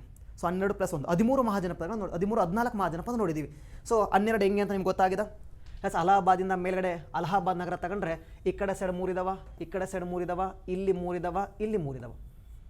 12 ಮಹಾಜನಪದ. ಈ ಕಡೆ ಒಂದು ವಿರಾಟನಗರ ಮೀನ್ಸ್ ದಟ್ ಇಸ್ ಮತ್ಸ್ಯ, ಈ ಕಡೆ ಬಂದರೆ ರುಜ್ಜಿ ಅಂತೇಳಿ. ಎಸ್, ಕ್ರಮವಾಗಿ ಬರೋದಾದರೆ ಈ ಕಡೆ ಸೈಡ್ ಯಾವುದಿದೆ, ಕುರು ಇದೆ, ಶೂರಸೇನ ಇದೆ, ವತ್ಸ ಇದೆ, ಕಾಶಿ ಇದೆ, ಮಗಧ ಇದೆ, ಅಂಗ ಇದೆ, ಈ ಕಡೆ ಪಾಂಚಲ್ಯ ಇದೆ, ಕೋಸಲ ಇದೆ, ಮಲ್ಲ ಇದೆ, ಆಸ್ವಾಕ ಇದೆ, ನಮ್ಮ ಉಜ್ಜಯಿನಿ ನಗರದಲ್ಲಿ ಅವಂತಿ ಇದೆ. ನೆಕ್ಸ್ಟ್ ಈ ಕಡೆ ಸೈಡ್ ಬಂದರೆ ಛೇದಿ, ಸೂಕ್ತಮತಿ ಅಂತೇಳಿ. ಛೇದಿ ಮಹಾಜನಪದ ರಾಜಧಾನಿ ಯಾವುದಂದ್ರೆ ಸೂಕ್ತಮತಿ ಅಂತೇಳಿ. ಈ ಕಡೆ ಸೈಡ್ ಬಂದ್ರೆ ಇಲ್ಲಿ ವಿರಾಟನಗರ ಅಂತ ಇದೆ. ಈ ಕಡೆ ಸೈಡ್ ಬಂದ್ರೆ ರುಜ್ಜಿ ಅಂತ, ಈ ಕಡೆ ಸೈಡ್ ಬಂದ್ರೆ ರುಜ್ಜಿ ಇದೆ, ಈ ಕಡೆ ಬಂದರೆ ವತ್ಸ, ಈ ಕಡೆ ಸೈಡ್ ಬಂದರೆ ರುಜ್ಜಿ. ದೆನ್ ಈ ಕಡೆ ಸೈಡ್ ಬರ್ತಾ ಹೋಗೋಣ, ದೆನ್ ಮೇಲ್ಗಡೆ ಬರ್ತಾ ಹೋಗೋಣ. ಇನ್ನು ಈ ಭಾಗ ಇವತ್ತಿನ ಪಾಕಿಸ್ತಾನ ಭಾಗದಲ್ಲಿ ತಕ್ಷಶಿಲಾ ಅಂತ ಏನಿದೆ ಅಲ್ವಾ, ತಕ್ಷಶಿಲಾ ಅಂತ ಇದಲ್ವ, ಈ ತಕ್ಷಶಿಲಾದ ಒಳಗಡೆ ಒಂದು ಮಹಾಜನಪದ ಕಂಡು ಬರ್ತೈತಿ. ಯಾವುದು ಸರ್ ಅಂದ್ರೆ ದಟ್ ಇಸ್ ಗಾಂಧಾರ ಅಂತೇಳಿ. ಗಾಂಧಾರ ಶಿಲ್ಪಕಲೆ ಅಂತ ಕೇಳಿರ್ತಾರೆ ಕಾನಿಷ್ಕನ ಕಾಲದಲ್ಲಿ. ಸೊ ಗಾಂಧಾರ ಮಹಾಜನಪದ ಇವತ್ತಿನ ಪಾಕಿಸ್ತಾನ ಭಾಗದಲ್ಲಿ ಕಂಡು ಬರ್ತೈತಿ. ನೋಡ್ರಿ, ಉತ್ತರ ಭಾರತ ಮೈದಾನದ ಒಳಗಡೆ ಅಂತಂದ್ರೆ ಇಲ್ಲಿ ಇದು ಆಸ್ವಾಕ ಅಂತ ಹೇಳಿದ್ವಲ್ವ, ಇದು ಉತ್ತರ ಭಾರತ ಮೈದಾನ ಅಲ್ಲ. ದಿನಗೇನು ತುಂಬ ಮೇಲ್ಗಡೆ ಇರತಕ್ಕಂಥದ್ದು one more is there, that is ಗಾಂಧಾರದ ಮೇಲ್ಗಡೆ ಹೋದರೆ ಕಾಂಬೋಜಾ ಅಂತ ಇದೆ. ಕಾಂಬೋಜಾ ಅಂತೇಳಿ ರಾಜಪುರಿ ಅಂತಕ್ಕಂಥ ಒಂದು ಪ್ಲೇಸ್ ಕಂಡು ಬರ್ತೈತಿ. ರಾಜಪುರಿ ಇವತ್ತಿನ ಅಫ್ಘಾನಿಸ್ತಾನ ಭಾಗದಲ್ಲಿ ಕಂಡು ಬರ್ತಕ್ಕಂಥದ್ದು. ಇವತ್ತಿನ ಅಫ್ಘಾನಿಸ್ತಾನ ಪೋಂಚಾ ಅಂತ ಕೂಡ ಕರಿತಾ ಹೋಗ್ತೀವಿ. ಅದರ ರಾಜಧಾನಿ ಪೋಂಚಾ ಅಂತೇಳಿ. ಪೋಂಚಾ ಅಂದ್ರದೇ ರಾಜಪುರಿ ಅಂತಂದ್ರು ಒಂದೇ, ಪೋಂಚಾ ಅಂದ್ರದೇ ರಾಜಪುರಿ ಅಂತಂದ್ರು ಕೂಡ ಅದೇ. ಸೊ ಇಲ್ಲಿ ಕಂಡು ಬರ್ತೈತಿ. ಸೊ ಇದರಲ್ಲಿ ಮತ್ತೇನು ಪ್ರಶ್ನೆಗಳನ್ನು ನಾವು ಗಮನಿಸ್ಬೋದು ಅಂದ್ರೆ, ಅತ್ಯಂತ ಉತ್ತರಕ್ಕಿರುವ ಮಹಾಜನಪದ ಯಾವುದು ಅಂತ ಪ್ರಶ್ನೆ ಕೇಳ್ಬೋದು. ಅತ್ಯಂತ ಉತ್ತರಕ್ಕಿರುವ ಮಹಾಜನಪದ ಯಾವುದಂದ್ರೆ ನಿಮ್ಮ ಮ್ಯಾಪ್ ನೋಡಿದ್ರೆ ಗೊತ್ತಾಗ್ತೈತಿ ಯಾವುದು ಅತ್ಯಂತ ಉತ್ತರಕ್ಕಿರುವ ಮಹಾಜನಪದ ಅಂತಂದ್ರೆ ಅದು ಕಾಂಬೋಜಾ ಅಂತೇಳಿ. ಅತ್ಯಂತ ದಕ್ಷಿಣಕ್ಕಿರುವ ಮಹಾಜನಪದ ಯಾವುದು ಅಂತ ಕೇಳ್ಬೋದು. ಅತ್ಯಂತ ದಕ್ಷಿಣಕ್ಕಿರುವ ಮಹಾಜನಪದ ಯಾವುದು ಅಂತಂದ್ರೆ ಅಲ್ಲೇ ಗೊತ್ತಾಗ್ತದೆ ಆಸ್ವಾಕ ಅಂತೇಳಿ. ಅತ್ಯಂತ ಪೂರ್ವಕ್ಕಿರುವ ಮಹಾಜನಪದ ಯಾವುದು ಅಂತ ಕೇಳ್ಬೋದು, ದಟ್ ಇಸ್ ಅಂಗ ಅಂತೇಳಿ. ಅತ್ಯಂತ ಪೂರ್ವಕ್ಕಿರೋದು ಅಂಗ ಅಂತೇಳಿ. ಅತ್ಯಂತ ಪಶ್ಚಿಮಕ್ಕಿರೋದು ಯಾವುದು ಅಂತ ಕೇಳ್ಬೋದು, ಪಶ್ಚಿಮಕ್ಕಿರೋದು ಕೂಡ ಕಾಂಬೋಜಾ ಅಂತೇಳಿ. ಪಶ್ಚಿಮಕ್ಕಿರುವ ಮಹಾಜನಪದ ಕೂಡ. ಉತ್ತರಕ್ಕಿರೋದು ಯಾವುದಂದ್ರೂ ಕೂಡ ಕಾಂಬೋಜಾ, ಅತ್ಯಂತ ಪಶ್ಚಿಮಕ್ಕಿರೋದು ಯಾವುದಂದ್ರೂ ಕೂಡ ಕಾಂಬೋಜನೇ. ಅತ್ಯಂತ ದಕ್ಷಿಣಕ್ಕಿರೋದು ಯಾವುದು ಅಂತ ಕೇಳಿದರೆ ಆಸ್ವಾಕ. ಅತ್ಯಂತ ಪೂರ್ವಕ್ಕಿರೋದು ಯಾವುದಂದ್ರೆ ಅಂಗ ಅಂತೇಳಿ. ನೀವು ಅದನ್ನು ಬರ್ಕೊಳಕ್ಕೆ ಹೋಗ್ಬೇಡಿ, ಅತ್ಯಂತ ಪೂರ್ವ ಯಾವುದು ಅತ್ಯಂತ ಪಶ್ಚಿಮ ಯಾವುದು ಅಂತೇಳಿ. ಯಾಕಂದ್ರೆ ಎಕ್ಸಾಮ್ಸ್ ಒಳಗಡೆ ಅವನು ಕೊಟ್ಟಿರೋ ಮಹಾಜನಪದಗಳಲ್ಲಿ ಪೂರ್ವಕ್ಕೆ ಯಾವುದೈತೆ ಅಂತ ಪ್ರಶ್ನೆ ಕೇಳ್ತಾನೆ. ನೀವು ಇಲ್ಲಿ ಓದ್ಕೊಂಡು ಹೋಗಿರ್ತಾರೆ ಅಂಗ ಮಹಾಜನಪದ ಅತ್ಯಂತ ಪೂರ್ವಕ್ಕಿದ ಅಂತೇಳಿ. ಬಟ್ ಎಕ್ಸಾಮ್ಸಲ್ಲಿ ಅಂಗ ಆಪ್ಷನ್ ಇರಲ್ಲ, ನಾವು ಹಾಕ್ಬೇಕು ಯಾವುದನ್ನ, ರುಜ್ಜಿ ಮಹಾಜನಪದ ಹಾಕಬೇಕು. ಅತ್ಯಂತ ಪಶ್ಚಿಮಕ್ಕಿರೋದು ಯಾವುದು, ಕಾಂಬೋಜಾ. ಆಪ್ಷನ್ನೇ ಕಾಂಬೋಜಾ ಇರಲಿಲ್ಲ ಅಂದರೆ ಗಾಂಧಾರ ಹಾಕಬೇಕು. ಸೊ ಹಿಂಗಾಗಿನೇ ಇಷ್ಟು ನಿಮ್ಗೆ ಏನಾಗಿರಪ್ಪ ಮಹಾಜನಪದಗಳ ಬಗ್ಗೆ ಗೊತ್ತಿರಲಿ. ಇನ್ನು ಮಗಧ ಮಹಾಜನಪದವೇ ಮುಂದಿನ ದಿನಗಳದ್ದು ಒಂದು ದೊಡ್ಡ ಸಾಮ್ರಾಜ್ಯವಾಗಿ ರಚನೆ ಆಗ್ತೈತಿ, ಮಗಧ ಸಾಮ್ರಾಜ್ಯ ಅಂತೇಳಿ. ಅದರಲ್ಲಿ 3 ಮನೆತನಗಳು ಬರ್ತಾ ಹೋಗ್ತವೆ. ನಿಮ್ಗೆ ಗೊತ್ತಿದ್ದ ಹರ್ಯಂಕ ಆಗಿರ್ಬೋದು, ಶಿಶುನಾಗ ಆಗಿರ್ಬೋದು, ಅದಾದಮೇಲೆ ಮಗಧ ನಂದ ಮನೆತನ ಅಂತ ಬರ್ತಾ ಹೋಗ್ತೈತಿ. ಆ ನಂದರನ್ನು ಕೊಂದವನೇ ನಮ್ಮ ಮೌರ್ಯ ಸಾಮ್ರಾಜ್ಯ. ಇಲ್ಲಿಂದ ಸಾಮ್ರಾಜ್ಯಗಳು ಆರಂಭ ಆಗ್ತವೆ. ನೋಡ್ರಿ, ನಾನು ಆವಾಗಲೇ ಹೇಳ್ತಾ ಹೋದೆ ಇಂಟ್ರಡಕ್ಷನ್ ಪಾರ್ಟಲ್ಲಿ, ನಾಗರಿಕತೆಗಳು ಸಾಮ್ರಾಜ್ಯಗಳಾಗಿ ರಚನೆ ಆದವು. ನಾಗರಿಕತೆಗಳು ಮಹಾಜನಪದಗಳಾಗಿ ಸಾಮ್ರಾಜ್ಯಗಳಾಗಿ ರಚನೆ ಆದವು. ಅದಕ್ಕೆ ಹೇಳ್ತಾ ಹೋದೆ, ನಾಗರಿಕತೆಯಿಂದ ಸಾಮ್ರಾಜ್ಯದ ನಡುವಿನ ಸ್ಥಿತ್ಯಂತರ ಕಾಲಘಟ್ಟ ಇತ್ತಲ್ವ, ಅದು ಮಹಾಜನಪದಗಳ ಕಾಲ ಅಂತ. 16 ಮಹಾಜನಪದಗಳನ್ನು ನಾವು ಈಸಿಯಾಗಿ ಏನು ಮಾಡ್ಬೋದು, ಅರ್ಥ ಮಾಡ್ಕೋಬೋದು. 16 ಓದ್ಕೋಬೇಕಂದ್ರೆ ಭಾಳ ಕಷ್ಟ ಅನಿಸುತ್ತಾ, ಭಾಳ ಈಸಿ ನೆನ್ಪಿಟ್ಕೋಬೋದು. ಇವಾಗ ಈ ಕಡೆ ಸೈಡ್ ಯಮುನಾ ನದಿ ದಡದ ಮೇಲೆ 3 ಇದಾವ, ಅಲಹಾಬಾದಲ್ಲಿ ಈ ಕಡೆ ಸೈಡ್ 3 ಇದಾವ, ಮೇಲ್ಗಡೆ 3 ಇದಾವ, ಕೆಳಗಡೆ 3 ಇದಾವೆ. 12 ಮಹಾಜನಪದ ಆಯಿತು. ರಿವಿಷನ್ ಮಾಡ್ಕೊಳ್ಳೋಕೆ ಈಸಿ ಆಗುತ್ತಾ. ನಾವೀಗ ಆರಾಮಾಗಿ ಏನು ಮಾಡೋದು, ಮೈಂಡ್ ಮ್ಯಾಪಲ್ಲಿ ಹಂಗೆ ಮೈಂಡ್ ಮ್ಯಾಪ್ ಮಾಡ್ಕೊಂಡು ಹೋಗ್ಬೋದು. ಭಾಳ ಸಿಂಪಲ್ ಆಗಿ ಹೇಳೋದಾದರೆ, ಈ ಕಡೆ ಸೈಡು ಗಂಗಾ ನದಿ, ಈ ಕಡೆ ಸೈಡು ಯಮುನಾ ನದಿ. ಮೊದಲ ಮಹಾಜನಪದ ಯಾವುದಿದೆ ಅಂದರೆ ಕುರು ಮಹಾಜನಪದ ಇದೆ. ಅದಾದಮೇಲೆ ಶೂರಸೇನ ಇದೆ, ಅದಾದಮೇಲೆ ವತ್ಸ ಇದೆ, ಅದಾದಮೇಲೆ ಕಾಶಿ ಇದೆ, ಅದಾದಮೇಲೆ ಮಗಧ ಇದೆ, ಅದಾದಮೇಲೆ ಚಂಪ ಇದೆ. ಈ ಕಡೆ ಪಾಂಚಾಲ ಅಂತ ಇದೆ, ಈ ಕಡೆ ಕೋಸಲ ಅಂತ ಇದೆ, ಈ ಕಡೆ ಮಲ್ಲ ಅಂತ ಇದೆ, ಈ ಕಡೆ ಛೇದಿ ಅಂತ ಇದೆ. ಇನ್ನು ಕೆಳಗಡೆ ಬರೋದಾದ್ರೆ ಈ ಕಡೆ ಸೈಡು ಆಸ್ವಾಕ ಅಂತ ಇದೆ, ಈ ಕಡೆ ಸೈಡು ಉಜ್ಜಯಿನಿಯಲ್ಲಿ ಅವಂತಿ ಅಂತ ಇದೆ, ಈ ಕಡೆ ಸೈಡ್ ಬಂದರೆ ನಮಗೆ ಯಾವುದು ಇಲ್ಲಿ ರುಜ್ಜಿ ಅಂತ ಇದೆ, ಈ ಕಡೆ ಛೇದಿ ಅಂತ ಇದೆ. ಇನ್ನು ಈ ಕಡೆ ಸೈಡ್ ಬಂದರೆ ಮತ್ಸ್ಯ ಮೀನ್ಸ್ ವಿರಾಟನಗರ, ಈ ಕಡೆ ಗಾಂಧಾರ, ಈ ಕಡೆ ಕಾಂಬೋಜಾ. 16 ಮಹಾಜನಪದಗಳನ್ನು ಕೂಡ ನೀವು ಹಿಂಗೆ ಈಸಿಯಾಗಿ ಏನು ಮಾಡ್ಕೋಬೋದಪ್ಪ ಅಂದ್ರೆ ನೆನ್ಪಿಟ್ಕೋಬೋದು. ಇಷ್ಟೇ ಮಹಾಜನಪದಗಳಿಗೆ ಸಂಬಂಧಪಟ್ಟಿರೋದು. ಅದರಲ್ಲಿ ನಿಮಗೆ ಯಾರ್ಯಾರು ಗೊತ್ತಿರಬೇಕು ಅಂತಂದ್ರೆ ಉದಯನ ಬಗ್ಗೆ ಗೊತ್ತಿರಬೇಕು. ಜೊತೆಗೆ ಬುದ್ಧನ ಕಾಲಘಟ್ಟದಲ್ಲಿ ಬಿಂಬಸಾರ ಅಂತ ಬರ್ತಾ ಹೋಗ್ತಾನವ. ಬಿಂದುಸಾರ ಅಲ್ಲ, ಬಿಂದುಸಾರ ಬೇರೆ. ಅಶೋಕನ ತಂದೆ ಬಿಂಬಸಾರ ಯಾರು ಅಂತಂದ್ರೆ ಅಜಾತಶತ್ರು ಅಂತ ನೀವೇನು ಕರ್ಕೊಂತ ಹೋಗ್ತಿರಲ್ವ, ಅಜಾತಶತ್ರು 1ನೇ ಬೌದ್ಧ ಧರ್ಮ ಸಮ್ಮೇಳನ ಮಾಡಿದಲ್ವ, ಅಜಾತಶತ್ರುವಿನ ತಂದೆ ಬಿಂಬಸಾರ. ಅವನು ಈ ಮಗಧ ಸಾಮ್ರಾಜ್ಯಕ್ಕೆ ಸಂಬಂಧಪಟ್ಟಂದ್ರೆ ಹರ್ಯಂಕ ಅಂತ ಒಂದು ಭಾಗ, ಮಗಧ ಸಾಮ್ರಾಜ್ಯದ ಮುಂದುವರೆದ ಭಾಗ ಹರ್ಯಂಕ ಸಾಮ್ರಾಜ್ಯ ಅಂತ ಬರ್ತೈತಿ. ಹರ್ಯಂಕ ಸಾಮ್ರಾಜ್ಯದಲ್ಲಿ ಒಬ್ಬ ಪ್ರಸಿದ್ಧ ಅರಸ ಬಿಂಬಸಾರ ಅಂತ. ಅವನು ಬುದ್ಧನ ಸಮಕಾಲೀನವನು. ಆ ಬಿಂಬಸಾರನು ಬುದ್ಧನ ಸಮಕಾಲೀನವನು, ಬುದ್ಧನ ಜೊತೆ ಒಡನಾಟ ಮಾಡಿದವನು, ಬುದ್ಧನ ಜೊತೆ ಮಾತಾಡಿದವನು. ಆದರೆ ಈ ಅವನ ಮಗ ಆಗಿರ್ತಕ್ಕಂಥ ಅಜಾತಶತ್ರು ಏನು ಮಾಡ್ತಾನಪ್ಪ ಅಂದ್ರೆ ಆ ಬಿಂಬಸಾರನ್ನೇ ಕೊಲೆ ಮಾಡಿಬಿಡ್ತಾನೆ. ಬಿಂಬಸಾರನ್ನ ಕೊಲೆ ಮಾಡಿ ತಂದೆಯನ್ನು ಕೊಲೆ ಮಾಡಿಬಿಡ್ತಾನೆ. ಪಿತೃಘಾತಕ ಅಂತ ಕರಿತಾ ಹೋಗ್ತೀವಿ. ಪಿತೃಘಾತಕ ಅಂತ ಕರಿತಾ ಹೋಗ್ತೀವಿ. ಆ ಒಂದು ಕುನಿಕ ಮೀನ್ಸ್ ಅಜಾತಶತ್ರುವಿನ ಇನ್ನೊಂದು ಹೆಸರು ಕುನಿಕ ಅಂತೇಳಿ. ಆ ಕುನಿಕ ತನ್ನ ತಂದೆಯನ್ನು ಕೊಂದ ಮೇಲೆ ಅವನಿಗೆ ಅನಿಸುತ್ತಾ ನಮ್ಮ ತಂದೆ ಬುದ್ಧನ ಸಮಕಾಲೀನ ವ್ಯಕ್ತಿ ಅಂತ. ಯಾಕಂದರೆ ಕೆಲವೊಂದಿಷ್ಟು ವಸ್ತುಗಳು, ಕೆಲವೊಂದಿಷ್ಟು ವ್ಯಕ್ತಿಗಳು ಕಳ್ಕೊಂಡ ಮೇಲೆ ಗೊತ್ತಾಗ್ತವೆ. ಹಿಂಗಾಗಿನೇ ಆ ಬಿಂಬಸಾರನ ಮೌಲ್ಯ ಬಿಂಬಸಾರನ ಕೊಂದ ಮೇಲೆ ಆ ಮಗನಿಗೆ ಗೊತ್ತಾಗ್ತಾ ಹೋಗ್ತೈತಿ. ಹಂಗಾಗಿ ಆ ಮಗನಿಗೆ ಬಿಂಬಸಾರನ ಕೇಳ್ತಾನೆ, ಬಟ್ ಬಿಂಬಸಾರ ಇರಲ್ಲ ಆ ಟೈಮಲ್ಲಿ. ಹಂಗಾಗಿನೇ ಬಿಂಬಸಾರನ ಕಾಲಘಟ್ಟದ ಮತ್ತೊಬ್ಬ ವ್ಯಕ್ತಿ ಯಾರಂದರೆ ಗೌತಮ ಬುದ್ಧ, ಅವನೂ ಸಿಗಲ್ಲ. ಸೊ ಆಗ ಅಜಾತಶತ್ರುಗೆ ಅರ್ಥ ಆಗ್ತೈತಿ, ನನ್ನ ಬುದ್ಧನೂ ಬೇಕಾಗಿತ್ತು, ನಮ್ಮ ತಂದೆನೂ ಬೇಕಾಗಿತ್ತು, ಇಬ್ಬರು ಇಲ್ಲ, ಏನು ಮಾಡ್ಬೇಕಂತಂದಾಗ ಆಗ ಬಿಂಬಸಾರನ ಸಮಕಾಲೀನ ಮತ್ತೊಬ್ಬ ವ್ಯಕ್ತಿ ಸಿಗ್ತಾನೆ, ಮಹಾಕಶ್ಯಪ ಅಂತೇಳಿ. ಆ ಮಹಾಕಶ್ಯಪನ ಕರ್ಕೊಂಡು ಬಂದು ನಮ್ಮ ತಂದೆ ನಿಮಗೆ ಏನೇನು ಬೋಧನೆ ಮಾಡಿದ್ರು, ನಮ್ಮ ತಂದೆ ಬಿಂಬಸಾರ, ಅವನ ಸಮಕಾಲೀನ ವ್ಯಕ್ತಿ ಇನ್ನೊಬ್ಬ ಗೌತಮ ಬುದ್ಧ ನಿಮ್ಗೆ ಏನೇನು ಬೋಧನೆ ಮಾಡ್ಯಾರ ಅದನ್ನೆಲ್ಲ ನಮಗೂ ಸ್ವಲ್ಪ ತಿಳಿಸ್ಕೊಡಿ ಅಂತೇಳಿ ಆ ಬಿಂಬಸಾರನೂ ಈ ರಾಜಗೃಹದಲ್ಲಿ ಒಂದು ದೊಡ್ಡ ಸಮಾರಂಭವನ್ನು ಆಯೋಜನೆ ಮಾಡ್ತಾನೆ 483 ಕ್ರಿಸ್ತಪೂರ್ವದಲ್ಲಿ. ಸೊ ಅದೇ ಮೊದಲ ಬೌದ್ಧ ಧರ್ಮ ಸಮ್ಮೇಳನ ಆಗುತ್ತಾ. ಅದು ಏನು ಎಂತ ಅನ್ನೋದನ್ನು ನಾವು ಬೌದ್ಧ ಧರ್ಮ ಬಂದ ನೋಡ್ಕೊಳ್ಳೋದಂತ ಇವತ್ತಿನ ಕ್ಲಾಸಲ್ಲಿ ಜಸ್ಟ್ ಓನ್ಲಿ ಮಹಾಜನಪದಗಳು. ಈಗ ನಾನು ಆರಂಭದ ಪಾಯಿಂಟಲ್ಲಿ ನಿಮ್ಗೆ ಒಂದಿಷ್ಟು ಪ್ರಶ್ನೆಗಳನ್ನು ಕೇಳಿದ್ದೆ, ಏನು ಪ್ರಶ್ನೆ ಬರ್ಬೋದು ಅಂತೇಳಿ. ಒಂದು, ರಾಜಧಾನಿಗಳು ಯಾವುದು ಅಂತ ಗೊತ್ತಾಯಿತು. ಯಾವ ನದಿಯ ದಡದ ಮೇಲೆ ಕಂಡು ಬರ್ತಾವಂತ ಗೊತ್ತಾಯಿತು. ಅಥವಾ ಪೂರ್ವಕ್ಕಿರೋದು ಯಾವುದು, ಪಶ್ಚಿಮಕ್ಕಿರೋದು ಯಾವುದು ಅಂತ ಗೊತ್ತಾಯಿತು. ಈಸ್ಟಿಂದ ವೆಸ್ಟಿಂದ ಅಥವಾ ಇನ್ನೊಂದು ಯಾವುದು ಕೊಟ್ಟಿರೋವುಗಳಲ್ಲಿ ಯಾವುದು ಉತ್ತರಕ್ಕಿದೆ, ಯಾವುದು ದಕ್ಷಿಣಕ್ಕಿದೆ ಅಂತ ಕೇಳ್ಬೋದು. ಜೊತೆಗೆ ಹೇಳಿಕೆಗಳ ರೂಪದಲ್ಲಿ ಹೇಳಿಕೆಗಳ ರೂಪದಲ್ಲಿ ಅಂದರೆ ಹೆಂಗೆ ಸರ, ಅಂಗದ ಉತ್ತರಕ್ಕೆ ಯಾವುದಿದೆ, ಮಗಧದ ದಕ್ಷಿಣಕ್ಕೆ ಯಾವುದಿದೆ, ಗೋದಾವರಿ ನದಿ ದಡದ ಮೇಲೆ ಯಾವುದಿದೆ ಅಂತ ಕೇಳ್ಬೋದು. ಇಲ್ಲ ಮ್ಯಾಚ್ ಮಾಡು ಅಂತ ಕೇಳ್ಬೋದು. ಮ್ಯಾಚ್ ಆಫ್ ಫಾಲೋಯಿಂಗಲ್ಲಿ ಕೊಟ್ಟು ರಾಜಧಾನಿಗಳನ್ನು ಕೊಟ್ಟು ಮ್ಯಾಚ್ ಮಾಡು ಅಥವಾ ನದಿಗಳನ್ನು ಕೊಟ್ಟು ಮ್ಯಾಚ್ ಮಾಡು ಅಂತ ಕೇಳ್ಬೋದು. ಇಲ್ಲ ಮ್ಯಾಚ್ ಆಗಿರೋನಿಗೆ ಯಾವ ಮಿಸ್ ಮ್ಯಾಚ್ ಆಗಿರುವಂಥ ಪ್ರಶ್ನೆಗಳನ್ನು ಕೇಳ್ಬೋದು. ಇಷ್ಟು ನಿಮಗೆ ಮಹಾಜನಪದಗಳ ಬಗ್ಗೆ ಗೊತ್ತಿರಲಿ. ಸೊ ಮುಂದಿನ ತರಗತಿಯಲ್ಲಿ ನಾವು ಮತ್ತೆ ಬೇರೆ ಕ್ಲಾಸನ್ನು ಕಂಟಿನ್ಯೂ ಮಾಡ್ತಾ ಹೋಗೋ. Thank you.